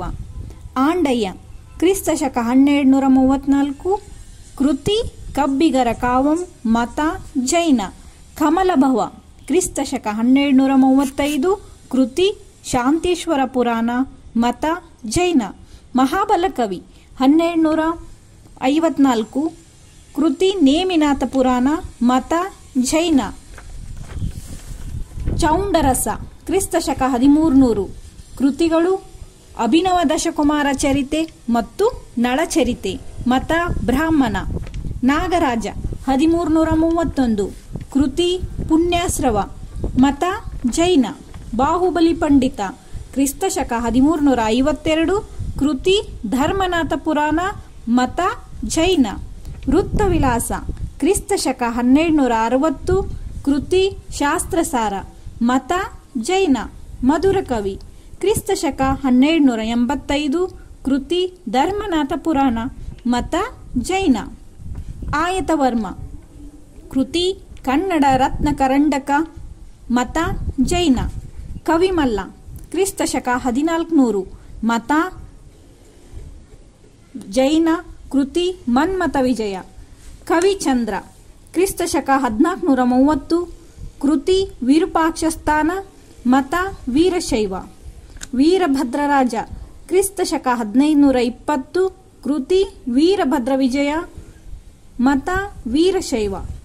ಕವಿಮಾದಣ್ಣ ಕ್ರಿಸ್ತ ಶಕ 1655 ಕೃತಿ ನನ್ನಯ್ಯಗಳ ಚಾರಿತ್ರ ಮತ ವೀರಶೈವ. ಷಡಕ್ಷರ ಕ್ರಿಸ್ತ ಶಕ 1655 ಕೃತಿ ರಾಜಶೇಖರ ವಿಳಾಸ ಮತ ವೀರಶೈವ. ತಿರುಮಲಾರ್ಯ ಕ್ರಿಸ್ತ ಶಕ 1670 ಕೃತಿ ಚಿಕ್ಕದೇವರಾಜ ವಿಜಯ ಮತ ವೈಷ್ಣವ. ಚಿಕ್ಕುಪಾಧ್ಯಾಯ ಕ್ರಿಸ್ತ ಶಕ 1672 ಕೃತಿಗಳು ಅರ್ಥಪಂಚಿಕ ಮತ್ತು ಕಮಲಾಚಲ ಮಹಾತ್ಮ ಮತ ವೈಷ್ಣವ. ತಿಮ್ಮಕವಿ ಕೃತಿ ಯಾದವಗಿರಿ ಮಹಾತ್ಮೆ ಮತ ವೈಷ್ಣವ. ಮಲ್ಲಿಕಾರ್ಜುನ ಕ್ರಿಸ್ತ ಶಕ 1628 ಮತ ಬ್ರಾಹ್ಮಣ. ಕೃತಿ ಶ್ರೀರಂಗ ಮಹಾತ್ಮೆ. ಮಲ್ಲರಸ ಕ್ರಿಸ್ತ ಶಕ 1680 ಕೃತಿ ದಶಾವತಾರ ಚರಿತ ಮತ ಬ್ರಾಹ್ಮಣ. ಸಿದ್ಧಲಿಂಗದೇವ ಕ್ರಿಸ್ತ ಶಕ 1700 ಕೃತಿ ರೇಣುಕ ವಿಜಯ ಮತ ವೀರಶೈವ. ವೆಂಕಟೇಶ 1810 ಕೃತಿ ಹಾಲಾಶ್ಯ ಮಹಾತ್ಮೆ ಮತ ಜೈನ. ವೆಂಕಮಾತ್ಯ ಕ್ರಿಸ್ತ ಶಕ 1940 ಕೃತಿ ರಾಮಾಭ್ಯುದಯ ಮತ ಬ್ರಾಹ್ಮಣ. ಚಂದ್ರಸಾಗರ ಕ್ರಿಸ್ತ ಶಕ 1800 ಕೃತಿ ಭವ್ಯಾಮೃತ ಮಹಾಪುರಾಣ ಮತ ಜೈನ. ಚಾರುಕೀರ್ತಿ ಪಂಡಿತ ಕ್ರಿಸ್ತ ಶಕ 1815 ಕೃತಿ ಭವ್ಯ ಜನಚಿಂತಾಮಣಿ ಮತ ಜೈನ. ದೇವಚಂದ್ರ ಕ್ರಿಸ್ತ ಶಕ 1838 ಕೃತಿ ರಾಮಕಥಾವತಾರ ಮತ ಜೈನ. ವೆಂಕಟರಮಣಯ್ಯ ಕ್ರಿಸ್ತ ಶಕ 1857 ಕೃತಿ ಗಯೋಪಾಖ್ಯಾನ ಮತ ಬ್ರಾಹ್ಮಣ. ಹಿರಣ್ಯಗರ್ಭ ಕ್ರಿಸ್ತ ಶಕ 1860 ಕೃತಿ ಸರಸ್ವತಿ ಪ್ರಬಂಧ ಮತ ಜೈನ. ಆತ್ಮೀಯ ವಿದ್ಯಾರ್ಥಿಗಳೇ, ಇವೆಲ್ಲ ಕನ್ನಡ ನೆಲದ ಕನ್ನಡದ ಕಂಪನ್ನು ಸೂಸುವಂತಹ ಚಂಪು ರೂಪದ ಕನ್ನಡದ ಕಾವ್ಯಗಳು. ಇವುಗಳಲ್ಲಿ ಒಂದು 15 ಕಾವ್ಯಗಳನ್ನ ನಿಮಗೆ ಪರಿಚಯ ಮಾಡಿಕೊಡಬೇಕು ಅಂತ ಅಂದ್ಕೊಂಡಿದ್ದೀನಿ. ಅವುಗಳಲ್ಲಿ ಮೊದಲನೆಯದು ಪಂಪ ಕವಿ ವಿರಚಿತ ಆದಿಪುರಾಣ. ಇದೊಂದು ಧಾರ್ಮಿಕ ಕಾವ್ಯ. ಮೊದಲನೆಯ ತೀರ್ಥಂಕರ ಪುರುದೇವನ ಕಥೆಯನ್ನ ಒಳಗೊಂಡಿರ್ತಕ್ಕಂಥದ್ದು. ಇಲ್ಲಿ ಧರ್ಮ ಹಾಗೂ ಕಾವ್ಯ ಧರ್ಮಗಳು ಸಮ್ಮಿಳನಗೊಂಡು ಅತ್ಯಂತ ಸೊಗಸಾದ ರಸವತ್ ಕಾವ್ಯ ಇದಾಗಿದೆ ಅಂತ ಹೇಳ್ಬೋದು. ಅಷ್ಟಾದಶ ವರ್ಣನೆಗಳು ಈ ಕೃತಿಗೆ ಅದ್ಭುತ ಕಾವ್ಯ ಶಕ್ತಿಯನ್ನು ನೀಡಿರ್ತಕ್ಕಂಥದ್ದು. ಜಿನಸೇನಾಚಾರ್ಯನ ಸಂಸ್ಕೃತ ಪೂರ್ವ ಪುರಾಣ ಈ ಕೃತಿಯ ಮೂಲ ಆಕರ. ಒಟ್ಟು ಈ ಕೃತಿಯಲ್ಲಿ 16 ಆಶ್ವಾಸಗಳಿದ್ದು, ಮೊದಲಿನ 6 ಆಶ್ವಾಸಗಳು ಪುರುದೇವನ 9 ಜನ್ಮಗಳ ಕಥೆಯನ್ನ ಹೇಳ್ತವೆ. ಅದಾದ ಮೇಲೆ 7ರಿಂದ 10ರವರೆಗಿನ ಆಶ್ವಾಸಗಳು ಪುರುದೇವನ ಜನನ, ಬಾಲ್ಯ, ವಿದ್ಯಾಭ್ಯಾಸ ಈ ವಿಷಯಗಳಿಗೆ ಮೀಸಲಾಗಿರ್ತಕ್ಕಂಥದ್ದು. ಅದಾದ ಮೇಲೆ 11ರಿಂದ 16ರವರೆಗೆ ಅಂದ್ರೆ ಕೊನೆಯ ಆಶ್ವಾಸದವರೆಗೆ ಭರತ ಬಾಹುಬಲಿಯರ ಕಥೆಯನ್ನ ಹೇಳಲು ಪಂಪ ಈ ಒಂದು ಕಾವ್ಯದಲ್ಲಿ ಆಶ್ವಾಸಗಳನ್ನ ಮೀಸಲಿಟ್ಟಿರ್ತಕ್ಕಂಥದ್ದು. ನೋಡಿ, ಪುರುದೇವ ಅಂದ್ರೆ ಮೊದಲ ತೀರ್ಥಂಕರ ಪುರುದೇವನ ಕಥೆಯಿಂದ ಆರಂಭವಾಗಿರ್ತಕ್ಕಂಥ ಈ ಕಾವ್ಯ ಭರತ ಬಾಹುಬಲಿಯರ ಕಥಾನಕದವರೆಗೆ ಮುಂದುವರೆದುಕೊಂಡು ಹೋಗ್ತಕ್ಕಂಥ ಸುಂದರ ರಸವತ್ ಕಾವ್ಯ ಅಂತ ನಾನು ಹೇಳಿದ್ರಲ್ಲ, ಅದಕ್ಕೆ ಅದ್ಭುತವಾಗಿರ್ತಕ್ಕಂಥ ಮೆರುಗನ್ನು ನೀಡಿರ್ತಕ್ಕಂಥ ಕನ್ನಡದ ಮೊದಲನೆಯ ಚಂಪು ಕಾವ್ಯ. ಇದಾದ ಮೇಲೆ 2ನೆಯ ಕಾವ್ಯ ಪಂಪನ ವಿಕ್ರಮಾರ್ಜುನ ವಿಜಯ. ವೀರರಸ ಪ್ರಧಾನವಾಗಿರ್ತಕ್ಕಂಥ ಈ ಒಂದು ಕಾವ್ಯ ಲೌಕಿಕ ಕೃತಿ. ಅಂದ್ರೆ ನಾವು ಆದಿಪುರಾಣವನ್ನ ಆಗಮಿಕ ಕಾವ್ಯ ಅಥವಾ ಧಾರ್ಮಿಕ ಕಾವ್ಯ ಅಂತ ಹೇಳ್ತೀವಿ. ಹಾಗೆ ಪಂಪ ಭಾರತ ಅಥವಾ ವಿಕ್ರಮಾರ್ಜುನ ವಿಜಯ ಇದು ಲೌಕಿಕ ಒಂದು ಕೃತಿ. ಒಟ್ಟು 14 ಆಶ್ವಾಸಗಳಿರ್ತಕ್ಕಂಥ ಈ ಕೃತಿ ಪಾಂಡವ ಕೌರವರ ಜನನದಿಂದ ಹಿಡಿದುಕೊಂಡು ಅವರ ಅವಸಾನದವರೆಗಿನ ಕಥೆಯನ್ನ ನಿರೂಪಣೆ ಮಾಡತಕ್ಕಂಥದ್ದು. ಆಶ್ರಯದಾತನಾಗಿರ್ತಕ್ಕಂಥ ಅಂದ್ರೆ ಪಂಪನಿಗೆ ಆಶ್ರಯವನ್ನು ನೀಡಿರ್ತಕ್ಕಂಥ ಅರಿಕೇಸರಿಯನ್ನು ಪಂಪ ಅರ್ಜುನನಿಗೆ ಹೋಲಿಸಿ ಅಂದ್ರೆ ಸಮೀಕರಿಸಿ ಬರೆದಂತ ಒಂದು ಕಾವ್ಯ. ಅಂದ್ರೆ ಇಲ್ಲಿ ಅರ್ಜುನನಿಗೆ ಇರ್ತಕ್ಕಂಥ ಬಿರುದಾವಳಿಗಳೆಲ್ಲ ಅರಿಕೇಸರಿಗೆ ಹೋಲಿಸ್ತಕ್ಕಂಥದ್ದು. ಅಂದ್ರೆ ಅರ್ಜುನ ಪರಾಕ್ರಮ, ಅವನ ವಿಜಯಗಳನ್ನ ಪಂಪ ಅರಿಕೇಸರಿಯಲ್ಲಿ ಕಾಣ್ತಕ್ಕಂಥದ್ದು. ಮೂಲ ಭಾರತಕ್ಕಿಂತ ಹಲವಾರು ಮಾರ್ಪಾಡುಗಳನ್ನ ಮಾಡಿಕೊಂಡಿರ್ತಕ್ಕಂಥ ಕಾವ್ಯ. ಮುಖ್ಯವಾಗಿ ಇಲ್ಲಿ ಮಾರ್ಪಾಡುಗಳಲ್ಲಿ 1-2 ಅಂಶಗಳನ್ನ ನಾನು ಹೇಳ್ಬೇಕಂದ್ರೆ, ಮೂಲ ಭಾರತದಲ್ಲಿ ನಾವು ಧರ್ಮರಾಜನಿಗೆ ಪಟ್ಟಾಭಿಷೇಕವಾಗುವುದನ್ನ ನೋಡ್ತೀವಿ. ಆದ್ರೆ ಪಂಪನ ಕಾವ್ಯದಲ್ಲಿ ಕೊನೆಗೆ ಅರ್ಜುನ ಮತ್ತು ಸುಭದ್ರೆಯರಿಗೆ ಪಟ್ಟಾಭಿಷೇಕವಾಗ್ತಕ್ಕಂಥದ್ದು. ಅಷ್ಟೇ ಅಲ್ಲ, ಮೂಲ ಮಹಾಭಾರತದಲ್ಲಿ ದ್ರೌಪದಿ ಪಂಚಪಾಂಡವರ ಪತ್ನಿ, ಆದ್ರೆ ಇಲ್ಲಿ ಆಕೆ ಕೇವಲ ಅರ್ಜುನನ ಹೆಂಡತಿ. ಹೀಗೆ ಹಲವಾರು ಮಾರ್ಪಾಟುಗಳೊಂದಿಗೆ ಕನ್ನಡ ಸಾಹಿತ್ಯದ ಶ್ರೀಮಂತಿಕೆ ಹೆಚ್ಚಿಸತಕ್ಕಂತ ವಿಕ್ರಮಾರ್ಜುನ ವಿಜಯ ಚಂಪು ಶೈಲಿ, ಜೀವನ ಶ್ರದ್ಧೆ ಹಾಗೂ ಕಾವ್ಯ ಪರಂಪರೆ ಈ ಮೂರಗಳನ್ನು ಸಮ್ಮಿಶ್ರಣ ಮಾಡಿಕೊಂಡು ಮುಂದಿನ ಕವಿಗಳಿಗೆ ಮಾದರಿಯ ಹೆಜ್ಜೆಯಾಯಿತು ಅಂತ ಹೇಳ್ಬೋದು. ಇದಾದ ಮೇಲೆ ಕನ್ನಡದ ಇನ್ನೋರ್ವ ಕವಿ ಶಕ್ತಿ ಕವಿ ರನ್ನ. ಆತನ ಅಜಿತ ತೀರ್ಥಂಕರ ಪುರಾಣ ತಿಲಕ, 2ನೆಯ ತೀರ್ಥಂಕರನಾಗಿರ್ತಕ್ಕಂಥ ಅಜಿತ ಸ್ವಾಮಿಯ ಕಥೆಯನ್ನು ಮತ್ತು 2ನೆಯ ಚಕ್ರವರ್ತಿ ಅನಿಸಿಕೊಂಡಿರ್ತಕ್ಕಂಥ ಸಗರ ಮಹಾರಾಜನ ಚರಿತ್ರೆಯನ್ನು ಈ ಕೃತಿ ಒಳಗೊಂಡಿರ್ತಕ್ಕಂಥದ್ದು. ಒಟ್ಟು ಇಲ್ಲಿ 12 ಆಶ್ವಾಸಗಳು. ಕಾವ್ಯ ಧರ್ಮವನ್ನ ಎತ್ತಿ ಹಿಡಿದಿರ್ತಕ್ಕಂಥ ಈ ಕೃತಿಯನ್ನ ಅತ್ತಿಮಬ್ಬೆ ರನ್ನನಿಗೆ ಹೇಳಿ ಬರೆಸಿದಳು ಅಂತಕ್ಕಂಥ ಒಂದು ಪ್ರತೀತಿ ಇದೆ. ಒಟ್ಟಾರೆ ಈ ಕೃತಿಯ ವಿಶಿಷ್ಟತೆ ಅಂದ್ರೆ ಇಲ್ಲಿ ಭವಾವಳಿಗಳ ತೊಡಕಿಲ್ಲ. ಭವಾವಳಿಗಳಂದ್ರೆ ಪೂರ್ವ ಜನ್ಮಗಳು, ಪೂರ್ವಾಶ್ರಮಗಳು ಅಂತ ಕರಿತೀವಿ. ಪೂರ್ವ ಜನ್ಮದ ಹಲವಾರು ಕಥೆಗಳನ್ನ ಪಂಪ ಆದಿಪುರಾಣದಲ್ಲಿ ಹೇಳ್ತಾ ಹೋಗ್ತಾನೆ. ಆದ್ರೆ ರನ್ನನ ಈ ಕಾವ್ಯದಲ್ಲಿ ಅಂತಹ ಪೂರ್ವ ಜನ್ಮಗಳ ಭವಾವಳಿಗಳ ತೊಡಕಿಲ್ಲ. ಇನ್ನು ಪ್ರತಿಭೆಯ ರಭಸ ಇದ್ರೂ ಕೂಡ ಸಾಕಷ್ಟು ಪರಿಣಾಮಕಾರಿಯಾಗದ ಜೈನ ಪುರಾಣ ಅಂತಕ್ಕಂಥ ವಿಮರ್ಶಕರ ಒಂದು ಮಾತನ್ನ ಇದು ಹೊತ್ತಿರ್ತಕ್ಕಂಥದ್ದು. ಇದಕ್ಕೆ ಪುರಾಣ ತಿಲಕ, ಪುರಾಣ ಚೂಡಾಮಣಿ ಅಂತಕ್ಕಂಥ ಹೆಸರುಗಳು ಕೂಡ ಇವೆ ಅನ್ನೋದನ್ನ ವಿದ್ಯಾರ್ಥಿಗಳು ಗಮನಿಸಬೇಕು. ಇದು 3ನೆಯ ಒಂದು ಅದ್ಭುತ ಕೃತಿ. ಇದಾದ ಮೇಲೆ ರನ್ನನ ಇನ್ನೊಂದು ಮಹೋನ್ನತ ಕೃತಿ ಗದಾಯುದ್ಧ. ಇದಕ್ಕೆ ಸಾಹಸ ಭೀಮ ವಿಜಯ ಅಂತ ನಾವು ಹೇಳ್ತೀವಿ. ಬಹುಶಃ ಈ ಕೃತಿಯ ವಸ್ತು ವೈವಿಧ್ಯತೆಯನ್ನ, ಈ ಕೃತಿಯ ರಚನಾ ವಿಧಾನವನ್ನ ಗಮನಿಸಿಯೇ ಕನ್ನಡದ ರಾಷ್ಟ್ರಕವಿ ಕುವೆಂಪುರವರು ರನ್ನನಿಗೆ ಶಕ್ತಿ ಕವಿ ಅಂತ ಹೇಳಿದ್ದು. ಒಟ್ಟು 10 ಆಶ್ವಾಸಗಳನ್ನ ಒಳಗೊಂಡಿರ್ತಕ್ಕಂಥ, ವಿದ್ಯಾರ್ಥಿಗಳು ಗಮನಿಸಬೇಕು, ಆಶ್ವಾಸ ಅಂತ ಹೇಳ್ತಾ ಇದ್ದೀನಿ. ಆಶ್ವಾಸ ಅಂದ್ರೆ ಅಧ್ಯಾಯ ಅಂತ ಅರ್ಥ. ನಾವ್ ಇವತ್ತು ಅಧ್ಯಾಯ ಅಂತ ಕರಿತೀವಿ, ಘಟಕ ಅಂತ ಕರಿತೀವಿ, ಅವುಗಳಿಗೆ ಕಾಲದಲ್ಲಿ ಅಂದ್ರೆ ಚಂಪು ಕಾಲದಲ್ಲಿ ಆಶ್ವಾಸ ಅಂತ ಹೆಸರಿಟ್ಟಿದ್ದನ್ನ ನಾವು ನೋಡ್ತೀವಿ. ಹೀಗೆ 10 ಆಶ್ವಾಸಗಳೊಳಗೊಂಡಂತ ಒಂದು ಲೌಕಿಕ ಕಾವ್ಯ ಅಂದ್ರೆ ಅಜಿತ ತೀರ್ಥಂಕರ ಪುರಾಣ ತಿಲಕ ಧಾರ್ಮಿಕ ಕಾವ್ಯ ರನ್ನ ಕವಿದು. ಇದು ಲೌಕಿಕ ಕಾವ್ಯ. ಮೂಲ ಮಹಾಭಾರತದ ಗದಾ ಸೌಪ್ತಿಕ ಪರ್ವದಲ್ಲಿಯ ಅಂದ್ರೆ ಗದಾ ಸೌಪ್ತಿಕ ಪರ್ವ ಅದರೊಳಗಿನ ಒಂದು ಕಥೆಯನ್ನ ಆಯ್ಕೆ ಮಾಡಿಕೊಂಡು ರನ್ನ ಒಂದು ಸ್ವತಂತ್ರವಾದ ಕಥೆಯನ್ನ ಏನಪ್ಪಾ ಅಂದ್ರೆ ನಮ್ಮ ಮುಂದೆ ಇಡತಕ್ಕಂಥದ್ದು. ಅಷ್ಟೇ ಅಲ್ಲ, ಪಂಪ ಭಾರತಕ್ಕೂ ಕೂಡ ರನ್ನ ಶರಣಾಗಿದ್ದಾನೆ. ಅಂದ್ರೆ ಪಂಪ ಭಾರತದ 13ನೆಯ ಆಶ್ವಾಸದಿಂದ ಸ್ಫೂರ್ತಿಗೊಂಡಿರ್ತಕ್ಕಂಥ ರನ್ನ ಗದಾಯುದ್ಧ ಪ್ರಸಂಗವನ್ನೇ ಎತ್ತಿಕೊಂಡು ಇಡೀ ಕಾವ್ಯವನ್ನ ಕಟ್ಟಿಕೊಡ್ತಕ್ಕಂಥ ರೀತಿ ಬಹಳ ವಿನೂತನವಾಗಿರತಕ್ಕಂಥದ್ದು.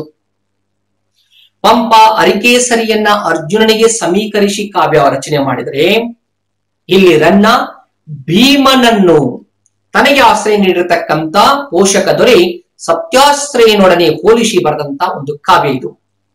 ಸಂಸ್ಕೃತದ ವೇಣಿ ಸಂಹಾರ ಮತ್ತು ಊರುಭಂಗ ಅಂತಕ್ಕಂಥ ನಾಟಕ, ಈ 2 ನಾಟಕಗಳು ಈ ಒಂದು ಕೃತಿ ಬರೆಯಲು ರನ್ನನಿಗೆ ಪ್ರೇರಣೆ ನೀಡಿರತಕ್ಕಂಥದ್ದು. ಬಹುಶಃ ನಾಟಕದ ಸ್ಫೂರ್ತಿಯಿಂದ ಬರೆದಿದ್ದಕ್ಕಾಗಿ ಈ ಒಂದು ಕೃತಿಯಲ್ಲಿ ನಾಟಕ ಶೈಲಿ ಬಹಳ ಅದ್ಭುತವಾಗಿ ಬಂದಿರತಕ್ಕಂಥದ್ದು. ಒಂದು ವೇಳೆ ರನ್ನ ತಾನು ಬರೆದಂತ ಕಾವ್ಯ ಮಹಾಕಾವ್ಯ ಅಲ್ಲ, ನಾಟಕ ರಚನೆ ಮಾಡಿದ್ದೀನಿ ಅಂತ ಏನಾದ್ರೂ ಹೇಳಿದ್ದರೆ ಇದು ಕನ್ನಡದ ಮೊದಲ ನಾಟಕ ಅನಿಸ್ಕೊಳ್ತಿತ್ತು. ಆದ್ರೆ ರನ್ನ ಆ ಬಗೆಯ ಪದ ಪ್ರಯೋಗ ಮಾಡದೇ ಇದ್ದ ಕಾರಣ ಕನ್ನಡದಲ್ಲಿ ಮೊಟ್ಟ ಮೊದಲ ನಾಟಕ ಬರಬೇಕಾದ್ರೆ ಸುಮಾರು 800 ವರ್ಷಗಳೇ ಹೋಯಿತು. ಅದು ಶಿಂಗರಾರ್ಯನ ಮಿತ್ರಾವಿಂದ ಗೋಯಿಂದ. ಹಾಗಾಗಿ ನಾಟಕೀಯ ಶೈಲಿಗೆ ಬಹಳ ಜನಪ್ರಿಯತೆಯನ್ನ ಮೈಗೂಡಿಸಿಕೊಂಡಂತ ರನ್ನನ ಈ ಕಾವ್ಯದಲ್ಲಿ ನಾವು ಗಮನಿಸಬೇಕಾದಂತ ಒಂದು ಅಂಶ ಅಂದ್ರೆ ಸಿಂಹಾವಲೋಕನ ಕ್ರಮ. ಅಂದ್ರೆ ಸಿಂಹ ಬೇಟೆಗೆ ಹೊರಟಾಗ ಹೇಗೆ ಹಿಂದೆ ಮುಂದೆ ನೋಡುತ್ತದೆಯೋ, ಅಷ್ಟೇ ಅಲ್ಲದೆ ಇಡೀ ಕಾಡನ್ನ ಅವಲೋಕಿಸುತ್ತಾ ತನ್ನ ಮುಂದಿನ ಹೆಜ್ಜೆಯನ್ನು ಇಡುತ್ತದೆಯೋ, ಹಿಂದು ಮುಂದುಗಳನ್ನು ಹೇಗೆ ದೃಷ್ಟಿಯ ಮೂಲಕ ಅವಲೋಕನ ಮಾಡುತ್ತದೆಯೋ, ಹಾಗೆ ರನ್ನ ಗದಾಯುದ್ಧ ಅಂತಕ್ಕಂಥ ಒಂದು ವಸ್ತುವನ್ನ ಇಟ್ಕೊಂಡು ಇಡೀ ಮಹಾಭಾರತವನ್ನ ಹಿಂದು ಮುಂದು ನೋಡಿ ಅಂತ್ಯದಲ್ಲಿ ಅದನ್ನು ಸಂಪೂರ್ಣಗೊಳಿಸ್ತಕ್ಕಂಥದ್ದು. ಇದಕ್ಕೆ ಸಿಂಹಾವಲೋಕನ ಅಂತ ರನ್ನ ಕರೆದಿದ್ದಾನೆ. ಇನ್ನು ದುರ್ಯೋಧನನ ಪಾತ್ರ ಅದು ಖಳನಾಯಕನ ಪಾತ್ರ ಆಗಿದ್ದರೂ ಕೂಡ ಅದು ರನ್ನನ ಪ್ರತಿಭಾ ಒಂದು ಶೈಲಿಯಲ್ಲಿ, ರನ್ನನ ಪ್ರತಿಭೆಯ ಬಲದಲ್ಲಿ ಅದು ಪ್ರತಿನಾಯಕ ಅನ್ನುವಷ್ಟರ ಮಟ್ಟಿಗೆ ಏನಪ್ಪಾ ಅಂದ್ರೆ ಅತ್ಯಂತ ಪ್ರಸಿದ್ಧಿಯನ್ನ ಪಡ್ಕೊಂಡಿರ್ತಕ್ಕಂಥದ್ದು. ಅದಕ್ಕೆ ರನ್ನ ಹೇಳ್ತಾನೆ, ತನ್ನ ಈ ಕೃತಿ ಪರೀಕ್ಷಾ ಪಂಗೆ ಎಂಟರ್ದೆ ಅಂದ್ರೆ ತನ್ನ ಕೃತಿಯನ್ನ ಪರೀಕ್ಷೆ ಮಾಡೋವನಿಗೆ, ಓದುಗನಿಗೆ, ಸಹೃದಯನಿಗೆ ಎಂಟೆರೆಯಬೇಕು ಅಂತಕ್ಕಂಥ ಮಾತನ್ನ ರನ್ನ ಹೇಳ್ತಾನೆ. ಇನ್ನು ಮುಂದೆ ನಿಮಗೆ ಪರಿಚಯ ಮಾಡಲಿರುವ ಚಂಪು ಕೃತಿ ಅಂದ್ರೆ ಅದು ಪೊನ್ನನ ಶಾಂತಿ ಪುರಾಣ. 16ನೆಯ ತೀರ್ಥಂಕರ ಶಾಂತಿನಾಥನ ಕಥೆಯನ್ನು ಒಳಗೊಂಡಿರ್ತಕ್ಕಂಥದ್ದು. ಇದೊಂದು ಜೈನ ಪುರಾಣ. 12 ಆಶ್ವಾಸಗಳ ಈ ಕಾವ್ಯದಲ್ಲಿ 9 ಆಶ್ವಾಸಗಳು ಭವಾವಳಿಗೆ ಮೀಸಲು. ನಾನು ಆಗ್ಲೇ ಹೇಳಿದೆ ರನ್ನನ ಕಾವ್ಯದಲ್ಲಿ ಭವಾವಳಿಗಳಿಲ್ಲ ಅಂತ. ಆದ್ರೆ ಈ ಕಾವ್ಯದಲ್ಲಿ ಭವಾವಳಿಗಳೇನಪ್ಪಾ ಅಂದ್ರೆ ಮಿಗಿಲಾಗಿರ್ತಕ್ಕಂಥದ್ದು. 3 ಆಶ್ವಾಸಗಳಲ್ಲಿ ಶಾಂತಿನಾಥನ ಚರಿತ್ರೆಯನ್ನ ಹೇಳಿರ್ತಕ್ಕಂಥ ಕವಿ ಮುಂದಿನ ಹಲವಾರು ಆಶ್ವಾಸಗಳಲ್ಲಿ ಭವಾವಳಿಗಳನ್ನ ಹೇಳ್ತಾ ಹೋಗ್ತಕ್ಕಂಥದ್ದು. ಆಕರ್ಷಕ ಸನ್ನಿವೇಶ ರಚನೆ, ರೋಮಾಂಚನ ಘಟನೆಗಳು ಈ ಕೃತಿಯಲ್ಲಿ ಇದ್ರೂ ಕೂಡ ಭವಾವಳಿಗಳಿಂದಾಗಿ ರಸ ನಿಷ್ಪತ್ತಿಗೆ ಅಲ್ಲಲ್ಲಿ ಭಂಗ ಬಂದಿದೆ ಅಂತ ಹೇಳ್ತಾರೆ ವಿದ್ವಾಂಸರು. ಈ ಕೃತಿಯಲ್ಲಿ ಕಾಳಿದಾಸನ ನಾಟಕಗಳ ಪ್ರಭಾವ ನಮಗೆ ಅಲ್ಲಲ್ಲಿ ಕಾಣ್ತಾ ಹೋಗ್ತಕ್ಕಂಥದ್ದು. ಇದಕ್ಕೆ ಪುರಾಣ ಚೂಡಾಮಣಿ ಅಂತಕ್ಕಂಥ ಹೆಸರು ಇದ್ದು, ಅಷ್ಟಾದಶ ವರ್ಣನೆಗಳು, ನವರಸಗಳು ಈ ಕೃತಿಯನ್ನ ಉತ್ತುಂಗಕ್ಕೆ ಒಯ್ದು ಅಂತ ಹೇಳ್ಬೋದು. ಇಂಥ ಒಂದು ಶಾಂತಿ ಪುರಾಣ ಇದರ ಜನಪ್ರಿಯತೆ ಎಷ್ಟಿತ್ತು ಅಂದ್ರೆ ಮುಂದೆ ಈ ಕೃತಿಯನ್ನ ಅತ್ತಿಮಬ್ಬೆ 1000 ಪ್ರತಿಗಳಲ್ಲಿ ದಾನ ಮಾಡುವುದರ ಮೂಲಕ ದಾನ ಚಿಂತಾಮಣಿ ಅಂತಕ್ಕಂಥ ಬಿರುದನ್ನ ಪಡ್ಕೊಂಡ್ಲು. ಹಾಗಾಗಿ ಪೊನ್ನನ ಶಾಂತಿ ಪುರಾಣ ಐತಿಹಾಸಿಕವಾಗಿ, ಸಾಹಿತ್ಯಿಕವಾಗಿ, ಸಾಮಾಜಿಕವಾಗಿ ಬಹಳ ದೊಡ್ಡ ಸ್ಥಾನವನ್ನ ಪಡ್ಕೊಂಡಿರತಕ್ಕಂಥ ಒಂದು ಮೇರು ಕೃತಿ ಅಂದ್ರೆ ತಪ್ಪಾಗಲಾರದು. ಇದಾದ ಮೇಲೆ ಮುಂದಿನ ಕೃತಿ ನಾಗಚಂದ್ರನ ಮಲ್ಲಿನಾಥ ಪುರಾಣ. 19ನೇ ತೀರ್ಥಂಕರ ಮಲ್ಲಿನಾಥನ ಚರಿತ್ರೆಯನ್ನು ಒಳಗೊಂಡಿರ್ತಕ್ಕಂಥ ಒಂದು ಸುಂದರ ಕಾವ್ಯ. 14 ಆಶ್ವಾಸಗಳನ್ನ ಒಳಗೊಂಡಿರ್ತಕ್ಕಂಥ ಒಂದು ಮಹಾಪುರಾಣ ಅಂತ ಇದನ್ನ ಹೇಳ್ತಾರೆ. ಕಥಾದೃಷ್ಟಿಯಿಂದ ಬಹಳ ಚಿಕ್ಕ ಕಾವ್ಯ ಆದ್ರೂ ಕೂಡ ಪರಿಣಾಮ ಬೀರುವುದರಲ್ಲಿ ಇದು ಬಹಳ ದೊಡ್ಡ ಕಾವ್ಯ ಅಂತ ಹೇಳ್ತೀವಿ. ವೈಶ್ರವಣನೆಂಬರಸ ಶಿಡಿಲಿಗೆ ಬುಡಮೇಲಾಗಿ ಬಿದ್ದಂತ ಒಂದು ಮರವನ್ನ ಕಂಡು ವೈರಾಗ್ಯ ತಾಳುವಂತ ಕತೆ. ಅಂದ್ರೆ ಮೂಲ ವೈಶ್ರವಣ ಅಂತಕ್ಕಂಥ ಅರಸ ಭೋಗ ಭಾಗ್ಯಗಳನ್ನ ಪಡ್ಕೊಂಡು ಸುಂದರ ಜೀವನವನ್ನ ಅನುಭವಿಸುತ್ತಿರಬೇಕಾದ್ರೆ ಶಿಡಿಲಿನ ಹೊಡೆತಕ್ಕೆ ಬಿದ್ದಂತ ಒಂದು ಗಿಡ ಅಥವಾ ಮರ ಅದು ಬುಡಮೇಲಾಗಿ ಬೀಳುವುದನ್ನ ಕಣ್ಣಾರೆ ಕಂಡಂತಹ ಆ ಅರಸ ಜೀವನದಲ್ಲಿ ವೈರಾಗ್ಯವನ್ನ ತಾಳಿ ಮುಂದೆ ಮಲ್ಲಿನಾಥನಾಗಿ ತನ್ನ ಜೀವನ ಯಾತ್ರೆಯನ್ನ ಮುಗಿಸಿದ ಅಂತಕ್ಕಂಥ ಒಂದು ಕತೆ ಇದರಲ್ಲಿರ್ತಕ್ಕಂಥದ್ದು. ನಾಗಯತಿಗಳಿಂದ ಧರ್ಮ ಶ್ರವಣಗೈದಿರತಕ್ಕಂಥ ಆ ವೈಶ್ರವಣ ಅರಸ 2ನೆಯ ಜನ್ಮದಲ್ಲಿ ಮಲ್ಲಿನಾಥನಾಗಿ ಹುಟ್ಟಿ ಕೊನೆಗೆ ತೀರ್ಥಂಕರನಾಗಿ ಹೋದ ಅಂತಕ್ಕಂಥ ಕಥಾವಸ್ತು ಇದರಲ್ಲಿ ಬರ್ತಕ್ಕಂಥದ್ದು. ಮುಂದಿನ ಒಂದು ಚಂಪು ಕೃತಿ ನಾಗಚಂದ್ರನ ಪಂಪರಾಮಾಯಣ. ಇದು ಕನ್ನಡದಲ್ಲಿ ಉಪಲಬ್ಧವಾಗಿರ್ತಕ್ಕಂಥ ಮೊಟ್ಟ ಮೊದಲನೇ ಜೈನ ರಾಮಾಯಣ.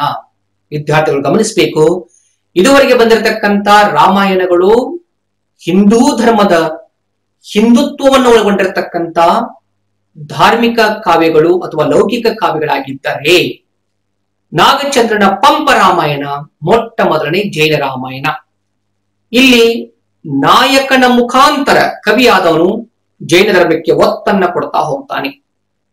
ಮೂಲ ವಿಮಲ ಸೂರ್ಯ ಪ್ರಾಕೃತ ಕೃತಿ ಪೌಮಚರ್ಯ ಹಾಗೂ ಸಂಸ್ಕೃತದ ಪದ್ಮ ಪುರಾಣಗಳು ಈ ಒಂದು ಕೃತಿಯನ್ನ ಬರೆಯಲು ನಾಗಚಂದ್ರನಿಗೆ ಸ್ಫೂರ್ತಿ ಮತ್ತು ಪ್ರೇರಣೆಗಳನ್ನ ನೀಡಿದು ಅಂತ ನಾವು ಓದ್ತೀವಿ. ಇಲ್ಲಿ ಬರ್ತಕ್ಕಂಥ ರಾಮ ವಿಷ್ಣುವಿನ ಅವತಾರ ಅಲ್ಲ, ಅವ ರಾವಣನನ್ನು ಕೊಲ್ಲುವುದು ಇಲ್ಲ. ಇಲ್ಲಿ ಬರ್ತಕ್ಕಂಥ ರಾಮ ಒಬ್ಬ ಬಲದೇವ, ಅವನ ಸಹೋದರ ವಾಸುದೇವ. ಒಟ್ಟಾರೆ 63 ಶಲಾಕ ಪುರುಷರಲ್ಲಿ ಇವರು ಅತ್ಯುನ್ನತ ಸ್ಥಾನವನ್ನ ಅಲಂಕರಿಸಿದ್ರು ಅನ್ನೋದನ್ನ ನಾಗಚಂದ್ರನ ಪಂಪ ರಾಮಾಯಣ ನಿಮ್ಮ ಮುಂದೆ ಇರತಕ್ಕಂತ ವಿಷಯ. ಮುಂದಿನ ಒಂದು ಕೃತಿ 1ನೆಯ ನಾಗವರ್ಮನ ಕರ್ನಾಟಕ ಕಾದಂಬರಿ. ಮೂಲ ಸಂಸ್ಕೃತ ಬಾಣನ ಕಾದಂಬರಿಯನ್ನ ಕನ್ನಡಕ್ಕೆ ಪರಿವರ್ತನೆ ಮಾಡಿ ಬರೆದಿರ್ತಕ್ಕಂಥ ಕೀರ್ತಿ 1ನೇ ನಾಗವರ್ಮನಿಗೆ ಸಲ್ತಕ್ಕಂಥದ್ದು. ಈ ದೃಷ್ಟಿಯಿಂದ ನಾವು 1ನೆಯ ನಾಗವರ್ಮನನ್ನ ಕನ್ನಡದ ಪ್ರಥಮ ಭಾಷಾಂತರಕಾರ ಅಂತ ಕರಿತೀವಿ. ಬಾಣನ ಕಾದಂಬರಿ ವಸ್ತು ಅಷ್ಟೇ ಅಲ್ಲದೆ ಪಂಪನ ಲೌಕಿಕ ಗ್ರಂಥ ರಚನಾ ಸರಣಿ ಕೂಡ ಈ ನಾಗವರ್ಮನ ಮೇಲೆ ಪ್ರಭಾವ ಬೀರಿರುವುದರಿಂದ ಒಟ್ಟಾರೆ ಏನಪ್ಪಾ ಅಂದ್ರೆ ಈ ಕೃತಿ ಅದ್ಭುತವಾಗಿ ಮೂಡಿ ಬಂದಿರತಕ್ಕಂಥದ್ದು. ಕಾದಂಬರಿ ಅಂತಕ್ಕಂಥ ಒಬ್ಬ ಗಂಧರ್ವ ಕನ್ಯೆಗೂ ಚಂದ್ರಾಪೀಡ ಅಂತಕ್ಕಂಥ ಒಬ್ಬ ರಾಜಕುಮಾರನಿಗೂ ನಡೆದಂತ ಪ್ರಣಯ ವ್ಯಾಪಾರವೇ ಈ ಕೃತಿಯ ಕಥಾವಸ್ತು ಅಂತ ನಾವು ಕರಿತೀವಿ. ಬಹಳಷ್ಟು ವಿದ್ವಾಂಸರು ಈ ಕೃತಿಯನ್ನು ಭುವಿ ಭಾನುಗಳಿಗೆ ರಸ ಸೇತುವೆ ಅಂತ ಕರೀತಾರೆ. ಒಟ್ಟಾರೆ ಕಾಮ ಹಾಗೂ ಜನ್ಮಾಂತರಗಳ ಕಥೆಯನ್ನ ಒಳಗೊಂಡಿರ್ತಕ್ಕಂಥ ಇದು ಮಾರ್ಗದೇಶಿಗಳ ಸಮನ್ವಯ ಅಂತಕ್ಕಂಥ ಒಂದು ವಿದ್ವಾಂಸರ ಹೇಳಿಕೆ ಈ ಕೃತಿಯನ್ನ ಎತ್ತಿ ಹಿಡಿದಿರ್ತಕ್ಕಂಥದ್ದು. ಇದಾದ ಮೇಲೆ 9ನೆಯ ಕೃತಿಯನ್ನ ನಿಮಗೆ ಪರಿಚಯ ಮಾಡೋದಂದ್ರೆ ದುರ್ಗಸಿಂಹನ ಪಂಚತಂತ್ರ. ಮೂಲ ಗುಣಾಢ್ಯ ಪೈಶಾಚಿಕ ಭಾಷೆಯಲ್ಲಿ ಒಂದು ಬೃಹತ್ ಕಥೆಯನ್ನ ರಚನೆ ಮಾಡ್ತಾನೆ. ಆ ಒಂದು ಕಥೆಯ ಕನ್ನಡ ಅವತರಣಿಕೆಯೇ ದುರ್ಗಸಿಂಹನ ಪಂಚತಂತ್ರ. ಆದ್ರೆ ಇದಕ್ಕೊಂದು ಇತಿಹಾಸ ಇದೆ. ಮೂಲ ಗುಣಾಢ್ಯನ ಬೃಹತ್ ಕಥೆಯ 5 ಕಥೆಗಳನ್ನ ಆಯ್ದುಕೊಂಡು, ಅಂದ್ರೆ ಪ್ರಾಕೃತ ಭಾಷೆಯ ಗುಣಾಢ್ಯನ ಬೃಹತ್ ಕಥೆಯ 5 ಕಥೆಗಳನ್ನ ಆಯ್ಕೆ ಮಾಡಿಕೊಂಡು ವಸುಭಾಗ ಭಟ್ಟ ಎನ್ನುವವನು ಸಂಸ್ಕೃತದಲ್ಲಿ ಪಂಚತಂತ್ರವನ್ನ ರಚನೆ ಮಾಡ್ತಾನೆ. ಆ ವಸುಭಾಗ ಭಟ್ಟನ ಪಂಚತಂತ್ರವನ್ನ ಕನ್ನಡದಲ್ಲಿ ಹೊಸತಾಗಿ ವಿರಚಿಸುವೆಂ ಅಂತ ದುರ್ಗಸಿಂಹ ಅದಕ್ಕೊಂದು ಹೊಸ ರೂಪವನ್ನು ನೀಡ್ತಾನೆ. ದುರ್ಗಸಿಂಹ ವೈದಿಕ ಧರ್ಮದ ಪರವಾಗಿ ಕಥಾ ರೂಪದಲ್ಲಿ ಅಲ್ಲಲ್ಲಿ ಮಾಡಿಕೊಂಡಂತ ಮಾರ್ಪಾಟುಗಳು ಕೂಡ ಈ ಒಂದು ಕೃತಿಗೆ ಕಳೆಯನ್ನ ಮತ್ತು ಸತ್ವವನ್ನ ನೀಡಿವೆ ಅಂತ ಹೇಳ್ಬೋದು. ಭೇದ, ಪರೀಕ್ಷೆ, ವಿಶ್ವಾಸ, ವಂಚನ ಹಾಗೂ ಮಿತ್ರ ಕಾರ್ಯ ಅಂತಕ್ಕಂಥ 5 ಉಪಾಯಗಳು ಈ ಕೃತಿಯಲ್ಲಿ ಕಂಡು ಬರುತ್ತಿದ್ದು, ಈ 5 ತಂತ್ರಗಳನ್ನ ಪಿಂಗಳಕ ಅಂತಕ್ಕಂಥ ಸಿಂಹ, ಸಂಜೀವಕ ಅಂತಕ್ಕಂಥ ಎತ್ತು, ಇವರಿಬ್ಬರ ವ್ಯವಹಾರದಲ್ಲಿ ನಾವು ನೋಡ್ತಾ ಹೋಗ್ತೀವಿ. ಒಟ್ಟಾರೆ ಇಲ್ಲಿ ಬರ್ತಕ್ಕಂಥ ಪಾತ್ರಗಳು ಹೆಚ್ಚಾಗಿ ಪ್ರಾಣಿ ಪಕ್ಷಿಗಳೇ ಆಗಿದ್ರು ಕೂಡ ಕಥಾ ಸಂದೇಶ ಮಾತ್ರ ಮನುಷ್ಯನಿಗೆ ಅಂತಕ್ಕಂಥ ವಿಚಾರ. ಹಾಗಾಗಿ ದುರ್ಗಸಿಂಹನ ಪಂಚತಂತ್ರ ಕೇವಲ ಮಕ್ಕಳಿಗೆ ನೀತಿ ಬೋಧನೆ ಹೇಳುವಂತ ಕಥೆಯಲ್ಲ, ಅಲ್ಲಿ ದೊಡ್ಡವರು ಕೂಡ ಕಲಿಯಬಹುದಾದಂತ ಹಲವಾರು ಆಯಾಮಗಳು, ಹಲವಾರು ವಿಚಾರಗಳು, ಹಲವಾರು ಸಂದೇಶಗಳು ಇವೆ ಅನ್ನೋದನ್ನ ನಾವು ಎಂದಿಗೂ ಮರಿಬಾರದು. ಇನ್ನು 10ನೆಯ ಕೃತಿ ನಯಸೇನನ ಧರ್ಮಾಮೃತ. ಬಹುಶಃ ಜೈನ ಧರ್ಮ ಅವನತಿಯನ್ನ ಹೊಂದುವಂತ ಸಂದರ್ಭದಲ್ಲಿ ನಯಸೇನ ಕವಿ ಜೈನ ಧರ್ಮವನ್ನ ಎತ್ತಿ ಹಿಡಿಬೇಕು ಅಂತ ತಿಳ್ಕೊಂಡು ಸ್ವಧರ್ಮವನ್ನ ಹೊಗಳುತ್ತಾ ಅನ್ಯ ಧರ್ಮವನ್ನ ವಿಡಂಬನೆಗೊಳಪಡಿಸಿ ಬರೆದಂತ ಕಾವ್ಯ ಇದು. ಜೈನ ಮತವನ್ನ ಪ್ರಸಾರ ಮಾಡಬೇಕು ಅನ್ನುವಂತ ಒಂದು ದೊಡ್ಡ ಜವಾಬ್ದಾರಿ ಹೊತ್ಕೊಂಡಂತ ಕವಿ ಜನರಿಗೆ ಜೈನ ಧರ್ಮದ ತತ್ವಗಳನ್ನ ಬೋಧಿಸಬೇಕು ಅನ್ನುವಂತ ಹಿನ್ನೆಲೆಯಲ್ಲಿ ಸಾಹಿತ್ಯವನ್ನ ಧರ್ಮ ಪ್ರಸಾರದ ಮಾಧ್ಯಮವನ್ನಾಗಿ ಸ್ವೀಕಾರ ಮಾಡ್ತಾನೆ. ಜೈನ ಮತ ಈ ಪ್ರಪಂಚದ ತುಂಬಾ ಹರಡಬೇಕು ಅನ್ನೋದು ಕವಿಯ ಹಂಬಲ ಮತ್ತು ಆಶೆ. ಜೈನ ಮತಾಚಾರದಲ್ಲಿ ಮಹಾರತ್ನ ಅಂತಕ್ಕಂಥ ಹೆಸರಿನಿಂದ ಪ್ರಸಿದ್ಧವಾಗಿರತಕ್ಕಂಥ ಗುಣರತ್ನಗಳಲ್ಲಿ ಒಂದನ್ನ ಆರಿಸಿಕೊಂಡು ಸದ್ಗತಿಯನ್ನ ಐದಿದ 14 ಮಹಾಪುರುಷರ ಕಥೆಯನ್ನ ನಯಸೇನ ಧರ್ಮಾಮೃತದಲ್ಲಿ ಹೇಳ್ತಾ ಹೋಗ್ತಾನೆ. ಒಟ್ಟು 14 ಆಶ್ವಾಸಗಳ ಒಳಗೊಂಡಿರತಕ್ಕಂಥ ಅಥವಾ 14 ಆಶ್ವಾಸಗಳಲ್ಲಿ 14 ಮಹಾಪುರುಷರ ಕಥೆಗಳನ್ನ ನಯಸೇನ ಹೇಳಿರ್ತಕ್ಕಂಥದ್ದು. ಜೈನ ಧರ್ಮಕ್ಕೆ ಆದ್ಯತೆ ನೀಡುವುದಷ್ಟೇ ಅಲ್ಲದೆ ಮಾರ್ಗ ಶೈಲಿಯನ್ನ ಪ್ರತಿಭಟಿಸಿ, ಇದು ಬಹಳ ಗಮನಿಸಬೇಕು ವಿದ್ಯಾರ್ಥಿಗಳು, ನಾವು ಇದುವರೆಗೆ ಕಲ್ಕೊಂಡು ಬಂದಿರತಕ್ಕಂಥ ಮಾರ್ಗ ಶೈಲಿಯನ್ನ ಬದಲಿಸಿ ಅಥವಾ ಅದನ್ನ ಪ್ರತಿಭಟಿಸಿ ಶುದ್ಧ ದೇಶಿ ಶೈಲಿಯಲ್ಲಿ ಕಾವ್ಯ ರಚನೆ ಮಾಡಿರ್ತಕ್ಕಂಥವನು ನಯಸೇನ. ಅಂತ ಹೇಳ್ತಾನೆ, ಅತಿಶಯ ಜಿನಂದ್ರ ವಚನಾಮೃತಮಂ ಸಕಲೈಕ ಜೀವಹಿತಮಂ ಪುಣ್ಯೋದಿತಮಂ ಭವನೀಕಾಯ ಸ್ತುತಮಂ ನರ ಪೇಳ್ವ ನರಿಯ ಧರ್ಮಾಮೃತಮಂ. ಅಂದ್ರೆ ಜೈನ ಧರ್ಮದ ಅತ್ಯುನ್ನತವಾಗಿರತಕ್ಕಂತಹ ಮಹಾಪುರುಷರ ಕಥೆಯನ್ನ ನಾನು ಹೇಳ್ತಾ ಇದ್ದೀನಿ. ಈ ಕಥೆ ಜೀವಕ್ಕೆ ಹಿತವನ್ನು ಮತ್ತು ಜೀವನಕ್ಕೆ ಪುಣ್ಯವನ್ನ ತಂದು ಕೊಡ್ತಕ್ಕಂಥದ್ದು. ಹಾಗಾಗಿ ನರನಾಗಿರ್ತಕ್ಕಂಥವನು ಈ ಒಂದು ಧರ್ಮಾಮೃತವನ್ನ ಓದ್ಬೇಕು ಅಂತಕ್ಕಂಥ ವಿಚಾರವನ್ನ ಆತ ಹೇಳ್ತಾನೆ. ಒಟ್ಟಾರೆ ಕಥನ ಶೈಲಿ, ವಿಡಂಬನ, ಹಾಸ್ಯ, ಜೀವನ ಪ್ರಜ್ಞೆ ಮತ್ತು ಮತ ಪ್ರಚಾರ ಇವೆಲ್ಲವುಗಳಿಂದ ಈ ಕೃತಿ ಉಜ್ವಲ ಕೃತಿ ಅಂತ ಕನ್ನಡ ಸಾಹಿತ್ಯದಲ್ಲಿ ಅನಿಸ್ಕೊಂತು. ಅಷ್ಟೇ ಅಲ್ಲ ವಿದ್ಯಾರ್ಥಿಗಳೇ, ಕೆಲವೊಂದು ಸಲ ಈ ಕೃತಿಯಲ್ಲಿ ಔಚಿತ್ಯ ಪ್ರಜ್ಞೆ ಮೀರಿ ಹೋಗಿದೆ. ಅಂದ್ರೆ ಕವಿಗಾದವನಿಗೆ ಒಂದು ರಸ, ಒಂದು ವಸ್ತು, ಒಂದು ಪದ, ಒಂದು ವಾಕ್ಯ, ಒಂದು ಧ್ವನಿ ಇವೆಲ್ಲವುಗಳನ್ನ ತನ್ನ ಕಂಟ್ರೋಲ್ದಲ್ಲಿ, ನಾವು ಕಂಟ್ರೋಲ್ ಅಂತ ಕರಿತೀವಿ, ಅಂದ್ರೆ ತನ್ನ ಹಿಡಿತದಲ್ಲಿ ಇಟ್ಕೊಳ್ಬೇಕು. ಆದ್ರೆ ಕೆಲವೊಂದು ಸಾರಿ ಕವಿಯ ಹಿಡಿತವನ್ನ ಮೀರಿ ವಿಷಯ, ಧ್ವನಿ, ರಸಗಳು ಹೋಗಿರುವುದಕ್ಕಾಗಿ ಇಲ್ಲಿ ರಸೌಚಿತ್ಯ, ಪದೌಚಿತ್ಯ ಅಷ್ಟೇ ಅಲ್ಲ, ಧ್ವನಿಯ ಔಚಿತ್ಯಗಳು ಕೂಡ ಅವು ಅನೌಚಿತ್ಯಗಳಾಗಿರುವುದನ್ನ ನಾವು ಕಾಣ್ತಾ ಹೋಗ್ತೀವಿ. ಇದಾದ ಮೇಲೆ 11ನೆಯ ಅದ್ಭುತ ಕೃತಿ ಜನ್ನನ ಅನಂತನಾಥ ಪುರಾಣ. ಇದು ಕೂಡ 14 ಆಶ್ವಾಸಗಳನ್ನ ಒಳಗೊಂಡಿರತಕ್ಕಂಥ 14ನೆಯ ತೀರ್ಥಂಕರನ ಚರಿತ್ರೆಯನ್ನ ಒಳಗೊಂಡಿರತಕ್ಕಂಥದ್ದು. ಸಂಸ್ಕೃತದ ಉತ್ತರ ಪುರಾಣ ಹಾಗೂ ಚಾವುಂಡರಾಯ ಪುರಾಣಗಳು ಈ ಕೃತಿಯ ಮೂಲ ಆಕರಗಳಾಗ್ತವೆ. ಇಲ್ಲಿ ನಾಯಕನಾಗಿ ವಸುಸೇನ ಅಂತಕ್ಕಂಥವನು, ಆ ವಸುಸೇನನ ಆಪ್ತಮಿತ್ರ ಚಂಡಶಾಸನ ಅಂತಕ್ಕಂಥವನು, ವಸುಸೇನನ ಹೆಂಡತಿ ಸುನಂದಿ. ಒಂದು ಸಾರಿ ತನ್ನ ಮನೆಗೆ ಆಮಂತ್ರಣಕ್ಕೆ ಕರೆದಿರತಕ್ಕಂತಹ ಚಂಡಶಾಸನನನ್ನು ವಸುಸೇನ ಅಂದ್ರೆ ಸ್ನೇಹಿತನ ಹೆಂಡತಿ ಸುನಂದಿಯಲ್ಲಿ ಮೋಹಕ್ಕೊಳಗಾಗಿ ಅವಳನ್ನ ಅಪಹರಿಸುವಂತ ಒಂದು ಕತೆ. ಬಹುಶಃ ನಮ್ಮ ರಾಮಾಯಣದ ಕತೆಗೂ ಇದಕ್ಕೂ ಒಂದಿಷ್ಟು ಸಾಮೀಪ್ಯವನ್ನು ನಾವು ಕಾಣ್ತಾ ಹೋಗ್ತೀವಿ. ಸುನಂದಿ ತನ್ನ ಗಂಡನ ರುಂಡವನ್ನು ತಂದು ತನ್ನ ಮುಂದೆ ಇಕ್ಕುವವರೆಗೆ ತಾನು ನಿನ್ನವಳಾಗೋದಿಲ್ಲ ಅಂತಕ್ಕಂಥ ಸತ್ಯಾಂಶ ಗೊತ್ತಾದಂತ ಚಂಡಶಾಸನ ಮೋಡಿಕಾರರಿಂದ ಮಾಡಿಸಿರ್ತಕ್ಕಂಥ ಒಂದು ರುಂಡವನ್ನ ಅಂದ್ರೆ ವಸುಸೇನನ ನಕಲಿ ರುಂಡವನ್ನ ತಂದು ತೋರಿಸಿದಾಗ ಸುನಂದಿ ಅಸು ನೀಡ್ತಾಳೆ. ಸುನಂದಿಯ ಸತ್ತಳಂತಕ್ಕಂಥ ಸುದ್ದಿಯನ್ನು ಕೇಳಿ ವಸುಸೇನ ಸನ್ಯಾಸಿಯಾಗಿ ಹೋಗ್ತಾನೆ.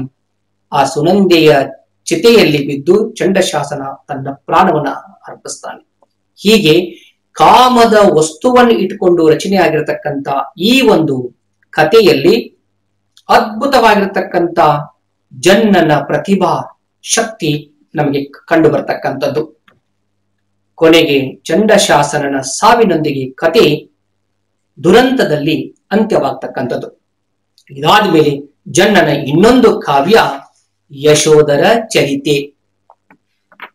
ಆದ್ರೆ ಇದು ಚಂಪು ಸಾಹಿತ್ಯದಲ್ಲಿ ಇದನ್ನು ಸೇರಿಸಬೇಕೇ ಬೇಡವೇ ಅನ್ನೋದು ಒಂದು ಜಟಿಲವಾದಂತ ಪ್ರಶ್ನೆ. ಅಂದ್ರೆ ಇದು ಗದ್ಯ ಪದ್ಯ ಮಿಶ್ರಣವಾಗಿರ್ತಕ್ಕಂಥ ಕಾವ್ಯ ಅಲ್ಲ, ಕೇವಲ 310 ಕಂದ ಪದ್ಯಗಳನ್ನ ಒಳಗೊಂಡಿರ್ತಕ್ಕಂಥ ಕಾವ್ಯ. 4 ಅವತಾರ. ಇಲ್ಲಿ ಅಧ್ಯಾಯಗಳಿಗೆ ಆಶ್ವಾಸ ಅಂತ ಆತ ಹೆಸರಿಟ್ಟಿಲ್ಲ, ಅವತಾರ ಅಂತ ಹೆಸರಿಟ್ಟಿದ್ದಾನೆ. ಹಾಗಾಗಿ 4 ಅವತಾರಗಳಲ್ಲಿರ್ತಕ್ಕಂಥ ಒಂದು ಚಿಕ್ಕ ಗಾತ್ರದ ಕಾವ್ಯ. ಇದಕ್ಕೆ ಮೂಲ ಆಕಾರ ವಾದಿರಾಜನ ಅಂದ್ರೆ ಸಂಸ್ಕೃತ ಕವಿ ವಾದಿರಾಜನ ಯಶೋಧರ ಚರಿತೆ.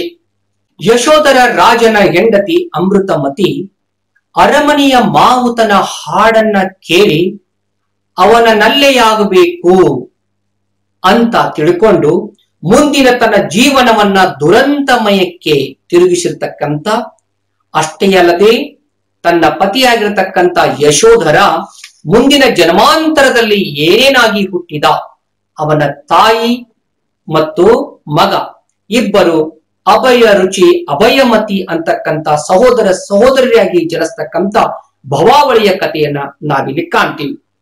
ಒಟ್ಟಾರೆ ಸಂಕ್ಷಿಪ್ತ ಕಥೆ ಇದಾಗಿದ್ರು ಕೂಡ ಕಥಾ ಚೌಕಟ್ಟಿನಲ್ಲಿ ಹಿಂಸೆಯ ದುಷ್ಫಲ ಅಹಿಂಸೆಯ ಸತ್ಫಲ ಈ ಒಂದು ಸಿದ್ಧಾಂತವನ್ನ ಜನ್ನ ಈ ಕಾವ್ಯದ ಮೂಲಕ ಎತ್ತಿ ತೋರಿಸುವುದಲ್ಲದೆ ಜೀವನ ದಯೆಯ ಮಹತ್ವವನ್ನು ಕೂಡ ಎತ್ತಿ ಹೇಳಿರ್ತಕ್ಕಂಥ ಒಂದು ಮಹೋನ್ನತ ಕಾವ್ಯ ಜನ್ನನ ಯಶೋಧರ ಚರಿತೆ. ಇದಾದ ಮೇಲೆ ಮುಂದಿನ ಒಂದು ಕಾವ್ಯ ಹರಿಹರನ ಗಿರಿಜಾ ಕಲ್ಯಾಣ. ನೋಡಿ, ಇದು ಚಂಪುವಿನ ಪ್ರೌಢ ಚಂಪು ಕಾವ್ಯ ಅಂತ ಕರಿತೀವಿ ನಾವು. ಅಂದ್ರೆ ಬಹಳಷ್ಟು ಕ್ಲಿಷ್ಟಕರವಾಗಿರತಕ್ಕಂತಹ ಮತ್ತು ಬಹಳ ವ್ಯವಸ್ಥಿತವಾಗಿ ಜೋಡಣೆಗೊಳಪಟ್ಟಿರ್ತಕ್ಕಂಥ ಕಾವ್ಯ. ಕಾಳಿದಾಸನ ಕುಮಾರ ಸಂಭವ ಈ ಒಂದು ಕೃತಿಗೆ ಆಕರ.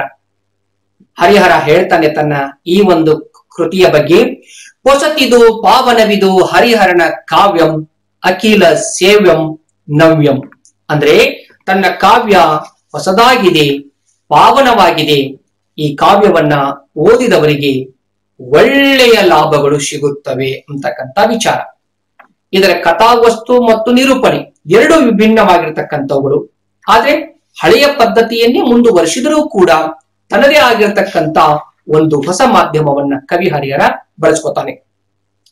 ಹರಿಹರ ಸಂಪ್ರದಾಯಕ್ಕೆ ಶರಣಾಗಿ ಅಷ್ಟಾದಶ ವರ್ಣನೆಗಳನ್ನ ಮಾಡಬೇಕು ಅಂತ ತಿಳ್ಕೊಂಡು ಹನುಮಂತನೊಡನೆ ನಾರದನನ್ನು ಅಲ್ಲಲ್ಲಿ ಚಂದ್ರಿಕಾ ವಿಹಾರದಲ್ಲಿ ತೊಡಗಿಸುವುದರ ಮೂಲಕ ಅಪಹಾಸ್ಯಕ್ಕೆ ಈಡಾದಂತ ಒಂದೆರಡು ಪ್ರಸಂಗಗಳು ಬಂದು ಹೋಗ್ತಕ್ಕಂಥದ್ದು. ಅಂದ್ರೆ ಅಷ್ಟಾದಶ ವರ್ಣನೆ ಬೇಕಿಲ್ಲದಿದ್ದರೂ ಮಾಡಲು ಹೋದಂತ ಹರಿಹರ ಎಲ್ಲಿ ಎಡವಿದ್ದಾನೆ ಅಂತಕ್ಕಂಥದ್ದು, ಅದು ಅಪಹಾಸ್ಯಕ್ಕೆ ಒಳಗಾದಂತ ಒಂದು ಪ್ರಸಂಗ ಆಗಿದೆ ಅಂತಕ್ಕಂಥದ್ದನ್ನ ನೋಡ್ತೀವಿ. ಭಕ್ತಿ ವೀರಗಳ ಸಂಭ್ರಮ ಈ ಕಾವ್ಯಕ್ಕೆ ಕಳೆಯ ನೀಡಿರ್ತಕ್ಕಂಥದ್ದು. ಇದರ ಮೂಲ ಕತೆ ಗಿರ್ಜಾ ಕಲ್ಯಾಣ. ಅಂದ್ರೆ ತಾರ್ಕಾಸುರನನ್ನ ಸಂಹಾರ ಮಾಡಲು ಪಾರ್ವತಿಯ ಜನನ ಅನಿವಾರ್ಯವಾಗ್ತದೆ. ಅಂದರೆ ದಾಕ್ಷಾಯಿಣಿಯಾಗಿ ತೀರಿ ಹೋದಂತ ಪರಮೇಶ್ವರನ ಪತ್ನಿಯನ್ನ ಮತ್ತೊಮ್ಮೆ ಹುಟ್ಟಿಸಬೇಕು. ಅವಳು ಪರ್ವತರಾಜನ ಮಗಳು ಪಾರ್ವತಿಯಾಗಿ ಜನಿಸಿ ಬರಬೇಕು. ಅವಳಿಂದ ಷಣ್ಮುಖ ಅಂತಕ್ಕಂಥ ಮಗ ಅಥವಾ ಸುಬ್ರಹ್ಮಣ್ಯ ಅಂತಕ್ಕಂಥ ಮಗ ಜನನ ಆಗ್ಬೇಕು. ಆ ಮಗನಿಂದ ತಾರಕಾಸುರ ಸಂಹಾರ ಆಗ್ಬೇಕು ಅಂತಕ್ಕಂಥ ಸಂಕಲ್ಪದ ಹಿನ್ನೆಲೆಯಲ್ಲಿ ರಚನೆಯಾಗಿರ್ತಕ್ಕಂಥ ಕಾವ್ಯ ಗಿರಿಜಾ ಕಲ್ಯಾಣವೇ ಮುಖ್ಯವಾದಂತಹ ಕಾವ್ಯದ ಭಾಗ ಆದ್ರೂ ಕೂಡ ಹಲವಾರು ಪಾತ್ರಗಳನ್ನು ಒಳಗೊಂಡಿರ್ತಕ್ಕಂಥ ಒಂದು ಸುಂದರ ಪ್ರೌಢ ಚಂಪು ಕಾವ್ಯ ಇದಾಗಿದೆ ಅಂತಕ್ಕಂಥದ್ದು. ಇನ್ನು 14ನೆಯ ಚಂಪು ಕಾವ್ಯ, ಅದು ಅಂಡಯ್ಯನ ಕಬ್ಬಿಗರ ಕಾವ್ಯ ಅಥವಾ ಕಬ್ಬಿಗರ ಕಾವ.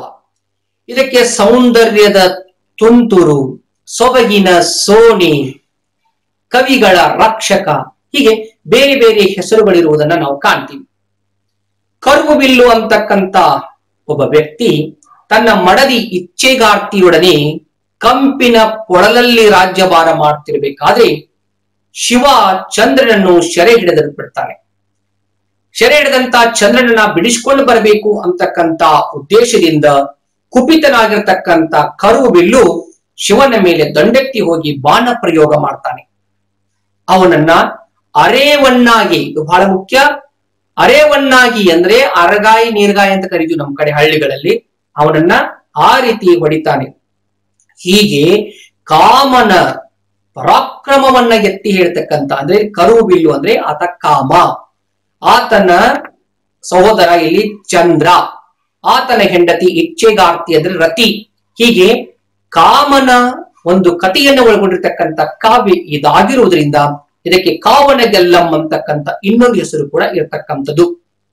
ಕನ್ನಡ ಭಾಷೆ ಕೆಳದರ್ಜೆಗಿಳಿಯುತ್ತಿರ್ತಕ್ಕಂಥ ಸಂದರ್ಭದಲ್ಲಿ ಕನ್ನಡವನ್ನ ಎತ್ತಿ ಹಿಡಿಬೇಕು, ತಾನು ಅಚ್ಚಗನ್ನಡದಲ್ಲಿ ಕಾವ್ಯವನ್ನ ಬರೀಬೇಕು ಅಂತ ತಿಳ್ಕೊಂಡು ಅಂಡಯ್ಯ ಈ ಒಂದು ಕಾವ್ಯವನ್ನ ಅಚ್ಚಗನ್ನಡದಲ್ಲಿ ಬರೆದದನ್ನ ನಾವು ನೋಡ್ತೀವಿ. ಹಾಗಾಗಿ ಅಂಡಯ್ಯ ಕನ್ನಡದ ಪಾಲಿಗೆ ಅಚ್ಚಗನ್ನಡ ಕವಿ.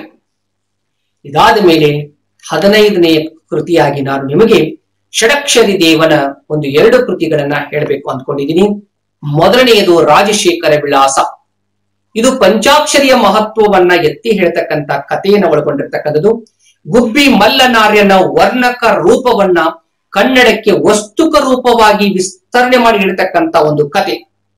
ಇಲ್ಲಿ ರಾಜಶೇಖರ ನಾಯಕ, ಈತ ಸಿಂಹಳ ರಾಜನನ್ನ ಸೋಲಿಸಿ ಅವಳ ಮಗಳನ್ನ ಮದುವೆ ಆದ ಅಂತಕ್ಕಂಥ ಕತೆ ಸಂಕ್ಷಿಪ್ತ ಆಗಿದ್ರು ಕೂಡ ಇದರ ಪರಿಣಾಮ ವಿಸ್ತಾರವಾಗಿರ್ತಕ್ಕಂಥದ್ದು. ಷಡಕ್ಷರಿ ದೇವನ ಇನ್ನೊಂದು ಕೃತಿ ಶಬರಶಂಕರ ವಿಳಾಸ. ಶಿವಲೀಲೆಯನ್ನ ಸಾರತಕ್ಕಂಥ ಈ ಕೃತಿ 5 ಆಶ್ವಾಸಗಳಲ್ಲಿ ತನ್ನ ಚಿಕ್ಕ ಕಥಾವಸ್ತುವನ್ನ ಹಿಡಿದಿಟ್ಟುಕೊಂಡಿರ್ತಕ್ಕಂಥ ಕಾವ್ಯ. ಪಾಶುಪತಾಸ್ತ್ರವನ್ನ ಪಡಿಬೇಕು ಅಂತ ತಿಳ್ಕೊಂಡು ಅರ್ಜುನ ತಪಸ್ಸಿಗೆ ಕೂತ್ಕೊಂಡಂತ ಸಂದರ್ಭದಲ್ಲಿ ಆತನಿಗೆ ನೇರವಾಗಿ ಆ ಪಾಶುಪತಾಸ್ತ್ರವನ್ನ ಕೊಡಬಾರದು, ಅರ್ಜುನನ ಶಕ್ತಿ ಸಾಮರ್ಥ್ಯ ಜಗತ್ತಿಗೆ ಗೊತ್ತಾಗ್ಬೇಕು ಅಂತ ತಿಳ್ಕೊಂಡು ಸಾಕ್ಷಾತ್ ಶಿವ ಬೇಟೆಗಾರನಾಗಿ ಭೂಮಿಗೆ ಬರ್ತಾನೆ. ಅರ್ಜುನನೊಡನೆ ಯುದ್ಧ ಮಾಡ್ತಾನೆ. ಹಂದಿ ಒಂದಕ್ಕೆ ಬಾಣ ಪ್ರಯೋಗ ಮಾಡಿದಾಗ ಅದು ನನ್ನ ಬೇಟೆ ಅಂತ ಇಬ್ಬರಲ್ಲಿ, ಅಂದ್ರೆ ಅರ್ಜುನ ಮತ್ತು ಶಿವನಲ್ಲಿ ಜಗಳ, ನಂತರ ಯುದ್ಧ ಆರಂಭವಾಗ್ತದೆ. ಆ ಒಂದು ಯುದ್ಧದಲ್ಲಿ ಶಿವ ಕೊನೆಗೆ ತನ್ನ ನಿಜ ಸ್ವರೂಪವನ್ನ ತೋರಿಸ್ತಾನೆ. ಒಟ್ಟಾರೆ ಇದಕ್ಕೆ ಕಿರಾತಾರ್ಜುನಿಯ ಭಾಗ ಅಂತ ಕೂಡ ನಾವು ಹೇಳ್ತೀವಿ. ಹೀಗೆ ಶಿವ ಅರ್ಜುನರ ಯುದ್ಧವೇ ಪ್ರಧಾನವಾಗಿರ್ತಕ್ಕಂಥ ಒಂದು ಚಿಕ್ಕ ಕೃತಿ ಇದಾಗಿದ್ದರೂ ಕೂಡ ಕನ್ನಡ ಸಾಹಿತ್ಯದಲ್ಲಿ ಬಹಳ ಮಹೋನ್ನತ ಸ್ಥಾನದಲ್ಲಿರ್ತಕ್ಕಂಥ ಕೃತಿ ಇದು ಅಂತ ಹೇಳ್ತಾರೆ. ಆತ್ಮೀಯ ವಿದ್ಯಾರ್ಥಿಗಳೇ, ಇದುವರೆಗೆ ಕನ್ನಡದ ಮಹತ್ವದ ಚಂಪು ಕೃತಿಗಳ ಬಗ್ಗೆ ಒಂದಿಷ್ಟು ಮಾಹಿತಿಗಳನ್ನ ನಿಮ್ಮ ಮುಂದೆ ಇಟ್ಟಿದ್ದೀನಿ. ಈಗ ಚಂಪುವಿನ ಸ್ವರೂಪ ಲಕ್ಷಣಗಳನ್ನ ನೋಡುವುದಾದ್ರೆ, ಮೊದಲನೆಯ ಒಂದು ಲಕ್ಷಣ, ಇದು ಗದ್ಯ ಪದ್ಯ ಮಿಶ್ರಿತ ಕಾವ್ಯ. ಸಂಸ್ಕೃತ ಕವಿ ದಂಡಿ ತನ್ನ ಕಾವ್ಯದರ್ಶಿ ಅಂತಕ್ಕಂಥ ಕೃತಿಯಲ್ಲಿ ಹೀಗೆ ಹೇಳ್ತಾನೆ: ಮಿಶ್ರಾಣಿ ನಾಟಕಾದಿನಿ ತೇಷಾಮನ್ಯತ್ರ ವಿಸ್ತರಃ ಗದ್ಯ ಪದ್ಯಮಯಿ ಕಾಚಿ ಚಂಪೂರಿತ್ಯ ಅಭಿಧೇಯತೆ. ಈ ಉಲ್ಲೇಖವನ್ನು ಆಧರಿಸಿ ಹೇಳುವುದಾದ್ರೆ, ಗದ್ಯ ಪದ್ಯ ಮಿಶ್ರಣ ಮಾಡಿ ಬರೀತಕ್ಕಂತಹ ಕಾವ್ಯಗಳು ಸಂಸ್ಕೃತದಲ್ಲಿ ಇದೆ, ಅದು ನಾಟಕಗಳಲ್ಲಿಯೂ ಕೂಡ ಕಂಡು ಬರುತ್ತದೆ ಅಂತಕ್ಕಂಥ ವಿಚಾರ.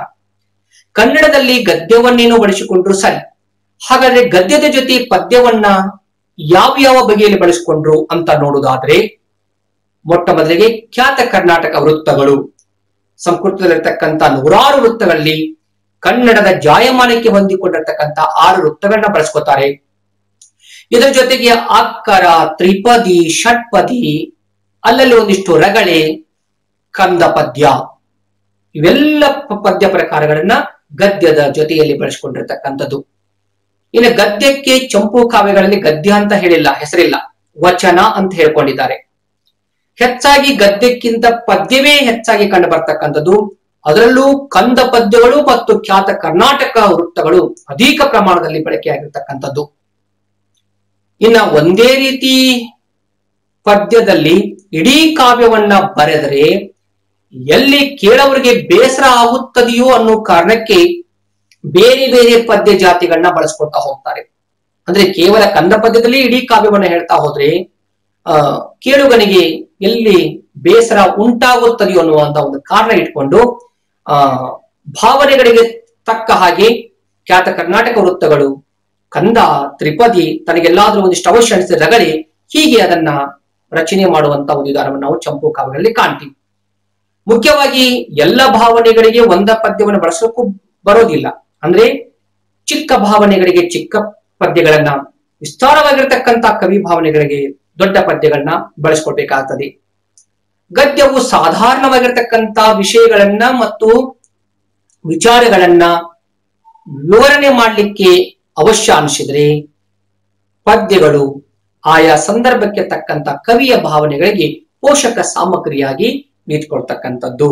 ಹೀಗೆ ಗದ್ಯ ಪದ್ಯ ಚಂಪುವಿನಲ್ಲಿ ಏಕೆ ಅನಿವಾರ್ಯ ಆಯಿತು ಅಂತ ಅನ್ನೋದಾದ್ರೆ ಈ ಎಲ್ಲ ಲಕ್ಷಣಗಳಲ್ಲಿ ನಾವು ಕಾಣ್ತೀವಿ. ಎರಡನೆಯದು ಸಂಸ್ಕೃತ ಭೂಯಿಷ್ಠ ಭಾಷೆ. ಮುಖ್ಯವಾಗಿ ಸಂಸ್ಕೃತದಲ್ಲಿ ಬರ್ತಕ್ಕಂಥ ವಿವಿಧ ವೃತ್ತಗಳನ್ನ ಕನ್ನಡಕ್ಕೆ ತೆಗೆದುಕೊಂಡು ಬಂದಿರತಕ್ಕಂತಹ ಚಂಪು ಕವಿಗಳು ಅನಿವಾರ್ಯವಾಗಿ ಸಂಸ್ಕೃತ ಶಬ್ದಗಳನ್ನ ಕನ್ನಡದಲ್ಲಿ ಬಳಕೆ ಮಾಡಿದ್ದನ್ನ ನಾವು ನೋಡ್ತೀವಿ. ಕೆಲವರಂತೂ ಈ ಶಬ್ದಗಳನ್ನ ಎಷ್ಟರ ಮಟ್ಟಿಗೆ ಬಳಕೆ ಮಾಡಿದ್ದಾರೆ ಅಂದ್ರೆ, ಒಟ್ಟು ಪದಗಳನ್ನ ಸಂಸ್ಕೃತದಲ್ಲಿಟ್ಟು ಕ್ರಿಯಾಪದವನ್ನ ಕನ್ನಡದಲ್ಲಿ ಬಳಸಿದ್ದನ್ನು ಕೂಡ ನಾವು ಕಾಣ್ತೀವಿ. ಕೆಲವೊಬ್ಬರು ತದ್ಭವದ ರೀತಿಯಲ್ಲಿ, ಇನ್ನು ಕೆಲವು ಕವಿಗಳು ತತ್ಸಮದ ರೀತಿಯಲ್ಲಿ ಈ ಪದಗಳನ್ನ ಕನ್ನಡದ ಜಾಯಮಾನಕ್ಕೆ ಹೊಂದಿಸಿದ್ರು ಅಂತ ನಾವು ನೋಡ್ತೀವಿ. ಒಟ್ಟಾರೆ ಕನ್ನಡದ ನೆಲದಲ್ಲಿ ವೃತ್ತಗಳಾಗಿರ್ಬೋದು ಅಥವಾ ಗದ್ಯ ಶೈಲಿ ಆಗಿರ್ಬೋದು, ಅದು ಈ ಭಾಷೆಯ, ಈ ಕಾಲದ, ಈ ಮಣ್ಣಿನ ಜಾಯಮಾನಕ್ಕೆ ಹೊಂದುವ ರೀತಿಯಲ್ಲಿ ಕವಿಗಳದನ್ನ ಬಳಸಿಕೊಂಡಿದ್ದಾರೆ. ಯಾಕೆ ಸಂಸ್ಕೃತಕ್ಕೆ ಅಷ್ಟೊಂದು ಬೆಲೆ ಕೊಟ್ರು ಅಂತ ನೋಡುದಾದ್ರೆ, ಬಹುಶಃ ಆಗಿನ ಕಾಲದಲ್ಲಿ ಸಂಸ್ಕೃತ ದೇವ ಭಾಷೆ ಆಗಿತ್ತು. ಅಂದ್ರೆ ಅದು ಬಹಳ ಉತ್ಕೃಷ್ಟವಾದಂತಹ ಭಾಷೆ. ಅದನ್ನ ಕನ್ನಡದಲ್ಲಿ ಬದಲಾವಣೆ ಮಾಡಿ ತೆಗೆದುಕೊಂಡು ಬರಬೇಕಂತಕ್ಕಂಥ ವಿಚಾರ ಒಂದೆಡೆ ಆದ್ರೆ, ಅದು ಪಾಂಡಿತ್ಯ ಪ್ರದರ್ಶನದ ಭಾಷೆ ಕೂಡ ಆಗಿತ್ತು. ಅಂದ್ರೆ ಸಂಸ್ಕೃತದಲ್ಲಿ ಮಾತನಾಡತಕ್ಕಂಥ, ವ್ಯವಹರಿಸತಕ್ಕಂಥ ಕವಿಗಳು ಬಹಳ ಉತ್ತಮ ಪಾಂಡಿತ್ಯವನ್ನು ಹೊಂದಿದವರು ಅನ್ನೋ ವಿಚಾರದ ದೃಷ್ಟಿಯಿಂದ ಕೂಡ ಈ ಸಂಸ್ಕೃತವನ್ನ ಬಳಸಿಕೊಂಡಿರಬಹುದು ಅಂತ ಹೇಳ್ತಾರೆ. ಒಟ್ಟಾರೆ ಸಂಸ್ಕೃತ ಪದಗಳ ಬಳಕೆಯಿಂದಾಗಿ ಚಂಪು ಕಾವ್ಯಗಳು ಕಬ್ಬಿಣದ ಕಡಲೆಗಳಾಗಿದ್ದು ಮಾತ್ರ ಸುಳ್ಳಲ್ಲ. ಇದರಿಂದ ಜನಸಾಮಾನ್ಯರಿಂದ ಈ ಕಾವ್ಯಗಳು ದೂರ ಸರಿದುವು ಅಂತ ಹೇಳ್ತಾರೆ. ಪಂಡಿತ ವರ್ಗಕ್ಕೆ ಬಹಳ ಸೀಮಿತವಾಗಿ, ಅಂದ್ರೆ ಸೀಮಿತ ಪಂಡಿತ ವರ್ಗಕ್ಕೆ ಈ ಕಾವ್ಯಗಳು ಇಷ್ಟವಾದ್ರೆ ಸಾಮಾನ್ಯ ಓದುಗ ಇವನು ಇಷ್ಟಪಡದೇ ಹೋದ. ಬಹುಶಃ ಈ ಕಾರಣಕ್ಕಾಗಿ ಮುಂದೆ ವಚನ ವಾಂಗ್ಮಯ ಅಂತಕ್ಕಂಥ ಒಂದು ಹೊಸ ಚಳವಳಿ ಆರಂಭ ಆಯಿತು ಅಂತಕ್ಕಂಥ ಒಂದು ವಿಚಾರವನ್ನ ನಾವಿಲ್ಲಿ ನೋಡ್ತೀವಿ. ಇನ್ನು ಮೂರನೆಯ ಒಂದು ಸ್ವರೂಪ ಲಕ್ಷಣ ಅಂದ್ರೆ ಅಷ್ಟಾದಶ ವರ್ಣನೆಗಳು. 18 ರೀತಿಯ ವರ್ಣನೆಗಳು ಬರಲೇಬೇಕಂತಕ್ಕಂಥ ಪಂಪ ಹಾಕಿಕೊಟ್ಟಂತ ಒಂದು ನಿಯಮ ಮುಂದಿನ ಎಲ್ಲಾ ಚಂಪು ಕವಿಗಳ ಮೇಲೆ ಪ್ರಭಾವ ಬೀರುವುದರ ಮೂಲಕ ಅದನ್ನ ತೆಗೆದುಕೊಂಡು ಬರುವ ನಿಟ್ಟಿನಲ್ಲಿ ಕೆಲವೊಬ್ಬರು ಯಶಸ್ವಿ ಆದ್ರು, ಕೆಲವೊಬ್ಬರು ಅದರಲ್ಲಿ ಫೇಲವನ್ನ ಕಂಡ್ರು. ಅಂದ್ರೆ ಅಷ್ಟಾದಶ ವರ್ಣನೆಗಳು ಸಂದರ್ಭೋಚಿತವಾಗಿ ಬರಬೇಕೇ ಹೊರತು ಅನಿವಾರ್ಯವಾಗಿ ಅವುಗಳನ್ನ ಕಾವ್ಯದಲ್ಲಿ ತೆಗೆದುಕೊಂಡು ಬಂದು ಚುರುಕುವಂತಾಗಬಾರದು. ನಾನು ಆಗಲೇ ಹೇಳಿದೆನಲ್ಲ, ದೊಡ್ಡ ದೊಡ್ಡ ಕವಿಗಳು ಕೂಡ ಏನಪ್ಪಾ ಅಂದ್ರೆ ಆ ಒಂದು ಎಡವಟ್ಟನ್ನ ಮಾಡಿದನ್ನ ನಾವು ನೋಡ್ತೀವಿ. ಹಾಗಾದ್ರೆ ಯಾವುವು ಆ ಅಷ್ಟಾದಶ ವರ್ಣನೆಗಳು ಅಂದ್ರೆ ಸಮುದ್ರ ವರ್ಣನೆ, ನಗರ, ರಾಜಕುಮಾರನ ವಿವಾಹ, ಪಟ್ಟಾಭಿಷೇಕ, ಪುತ್ರೋತ್ಸವ, ಸೂರ್ಯೋದಯ, ಚಂದ್ರೋದಯ, ಋತು, ಅರಣ್ಯ, ಜೊತೆಗೆ ನಿಸರ್ಗ, ಜಲಕ್ರೀಡೆ, ಮದ್ಯಪಾನ, ವಿರಾಹ, ಮಿಲನ, ರಾಜನ ಪ್ರಯಾಣ, ಮಂತ್ರಾಲೋಚನೆ, ಜೂಜು, ಯುದ್ಧ ಮತ್ತು ವಿಜಯ. ಇವೇ ಆ ಅಷ್ಟಾದಶ ವರ್ಣನೆಗಳು. ಹಾಗಾಗಿ ಅಂದಿನ ಕಾವ್ಯಗಳು ಕೇವಲ ಮನರಂಜನೆಗಲ್ಲ, ಪುರುಷಾರ್ಥ ಸಾಧನೆಗೂ ಕೂಡ ಕಾರಣವಾಗುತ್ತವೆ ಅಂತ ಹೇಳೋಕೆ, ಅವುಗಳನ್ನ ಸಮರ್ಥಿಸಲಿಕ್ಕೆ ಈ ಅಷ್ಟಾದಶ ವರ್ಣನೆಗಳನ್ನು ತೆಗೆದುಕೊಂಡು ಬಂದಿರಬಹುದು ಅಂತಕ್ಕಂಥದ್ದು. ಆದ್ರೆ ಬೇಕಿಲ್ಲದೆಡೆಯಲ್ಲಿಯೂ ಕೂಡ ಈ ವರ್ಣನೆಗಳು ಬರುವುದರಿಂದ ಎಷ್ಟೋ ಸಾರಿ ಓದುಗ ವೃಂದಕ್ಕೆ ಗೊಂದಲವಾದದ್ದೂ ಉಂಟು. ಆದ್ರೆ ಚಂಪುವಿನ ಮಹತ್ವದ ಸ್ವರೂಪದಲ್ಲಿ ಈ ಅಷ್ಟಾದಶ ವರ್ಣನೆ ಕೂಡ ಒಂದು ಅನ್ನೋದನ್ನು ನಾವು ಮರಿಬಾರದು. ಇನ್ನು ನಾಲ್ಕನೆಯ ಒಂದು ಸ್ವರೂಪ ಲಕ್ಷಣ ಅಂದ್ರೆ ಚಂಪು ಕಾವ್ಯಗಳಿಗೆ ಅಥವಾ ಚಂಪು ಕಾವ್ಯದ ಕಥಾವಸ್ತುವಿಗೆ ಪೌರಾಣಿಕ ವಸ್ತುಗಳ ಆಯ್ಕೆ. ಚಂಪು ವಿಸ್ತಾರವಾಗಿರ್ತಕ್ಕಂಥ ಒಂದು ಕಾವ್ಯ ಜಾತಿ, ಅದು ಒಂದು ಮಹಾಕಾವ್ಯ ಅನ್ನುವ ರೀತಿಯಲ್ಲಿ ಜನಮನ್ನಣೆ ಪಡ್ಕೊಂಡಿರ್ತಕ್ಕಂಥದ್ದು. ಇಂಥ ಒಂದು ಮಹಾಕಾವ್ಯಕ್ಕೆ ಚಿಕ್ಕ ವಸ್ತುವನ್ನ ಆರಿಸಿಕೊಂಡ್ರೆ ಅದು ರಚನೆಗೆ ಅಸಾಧ್ಯ. ಹಾಗಾಗಿ ಚಂಪು ಕಾವ್ಯವನ್ನ ರಚನೆ ಮಾಡುವ ಸಂದರ್ಭದಲ್ಲಿ ಪೌರಾಣಿಕ ವಸ್ತುಗಳನ್ನೇ ನಮ್ಮ ಕವಿಗಳು ಆಯ್ಕೆ ಮಾಡಿಕೊಂಡಿದ್ರು.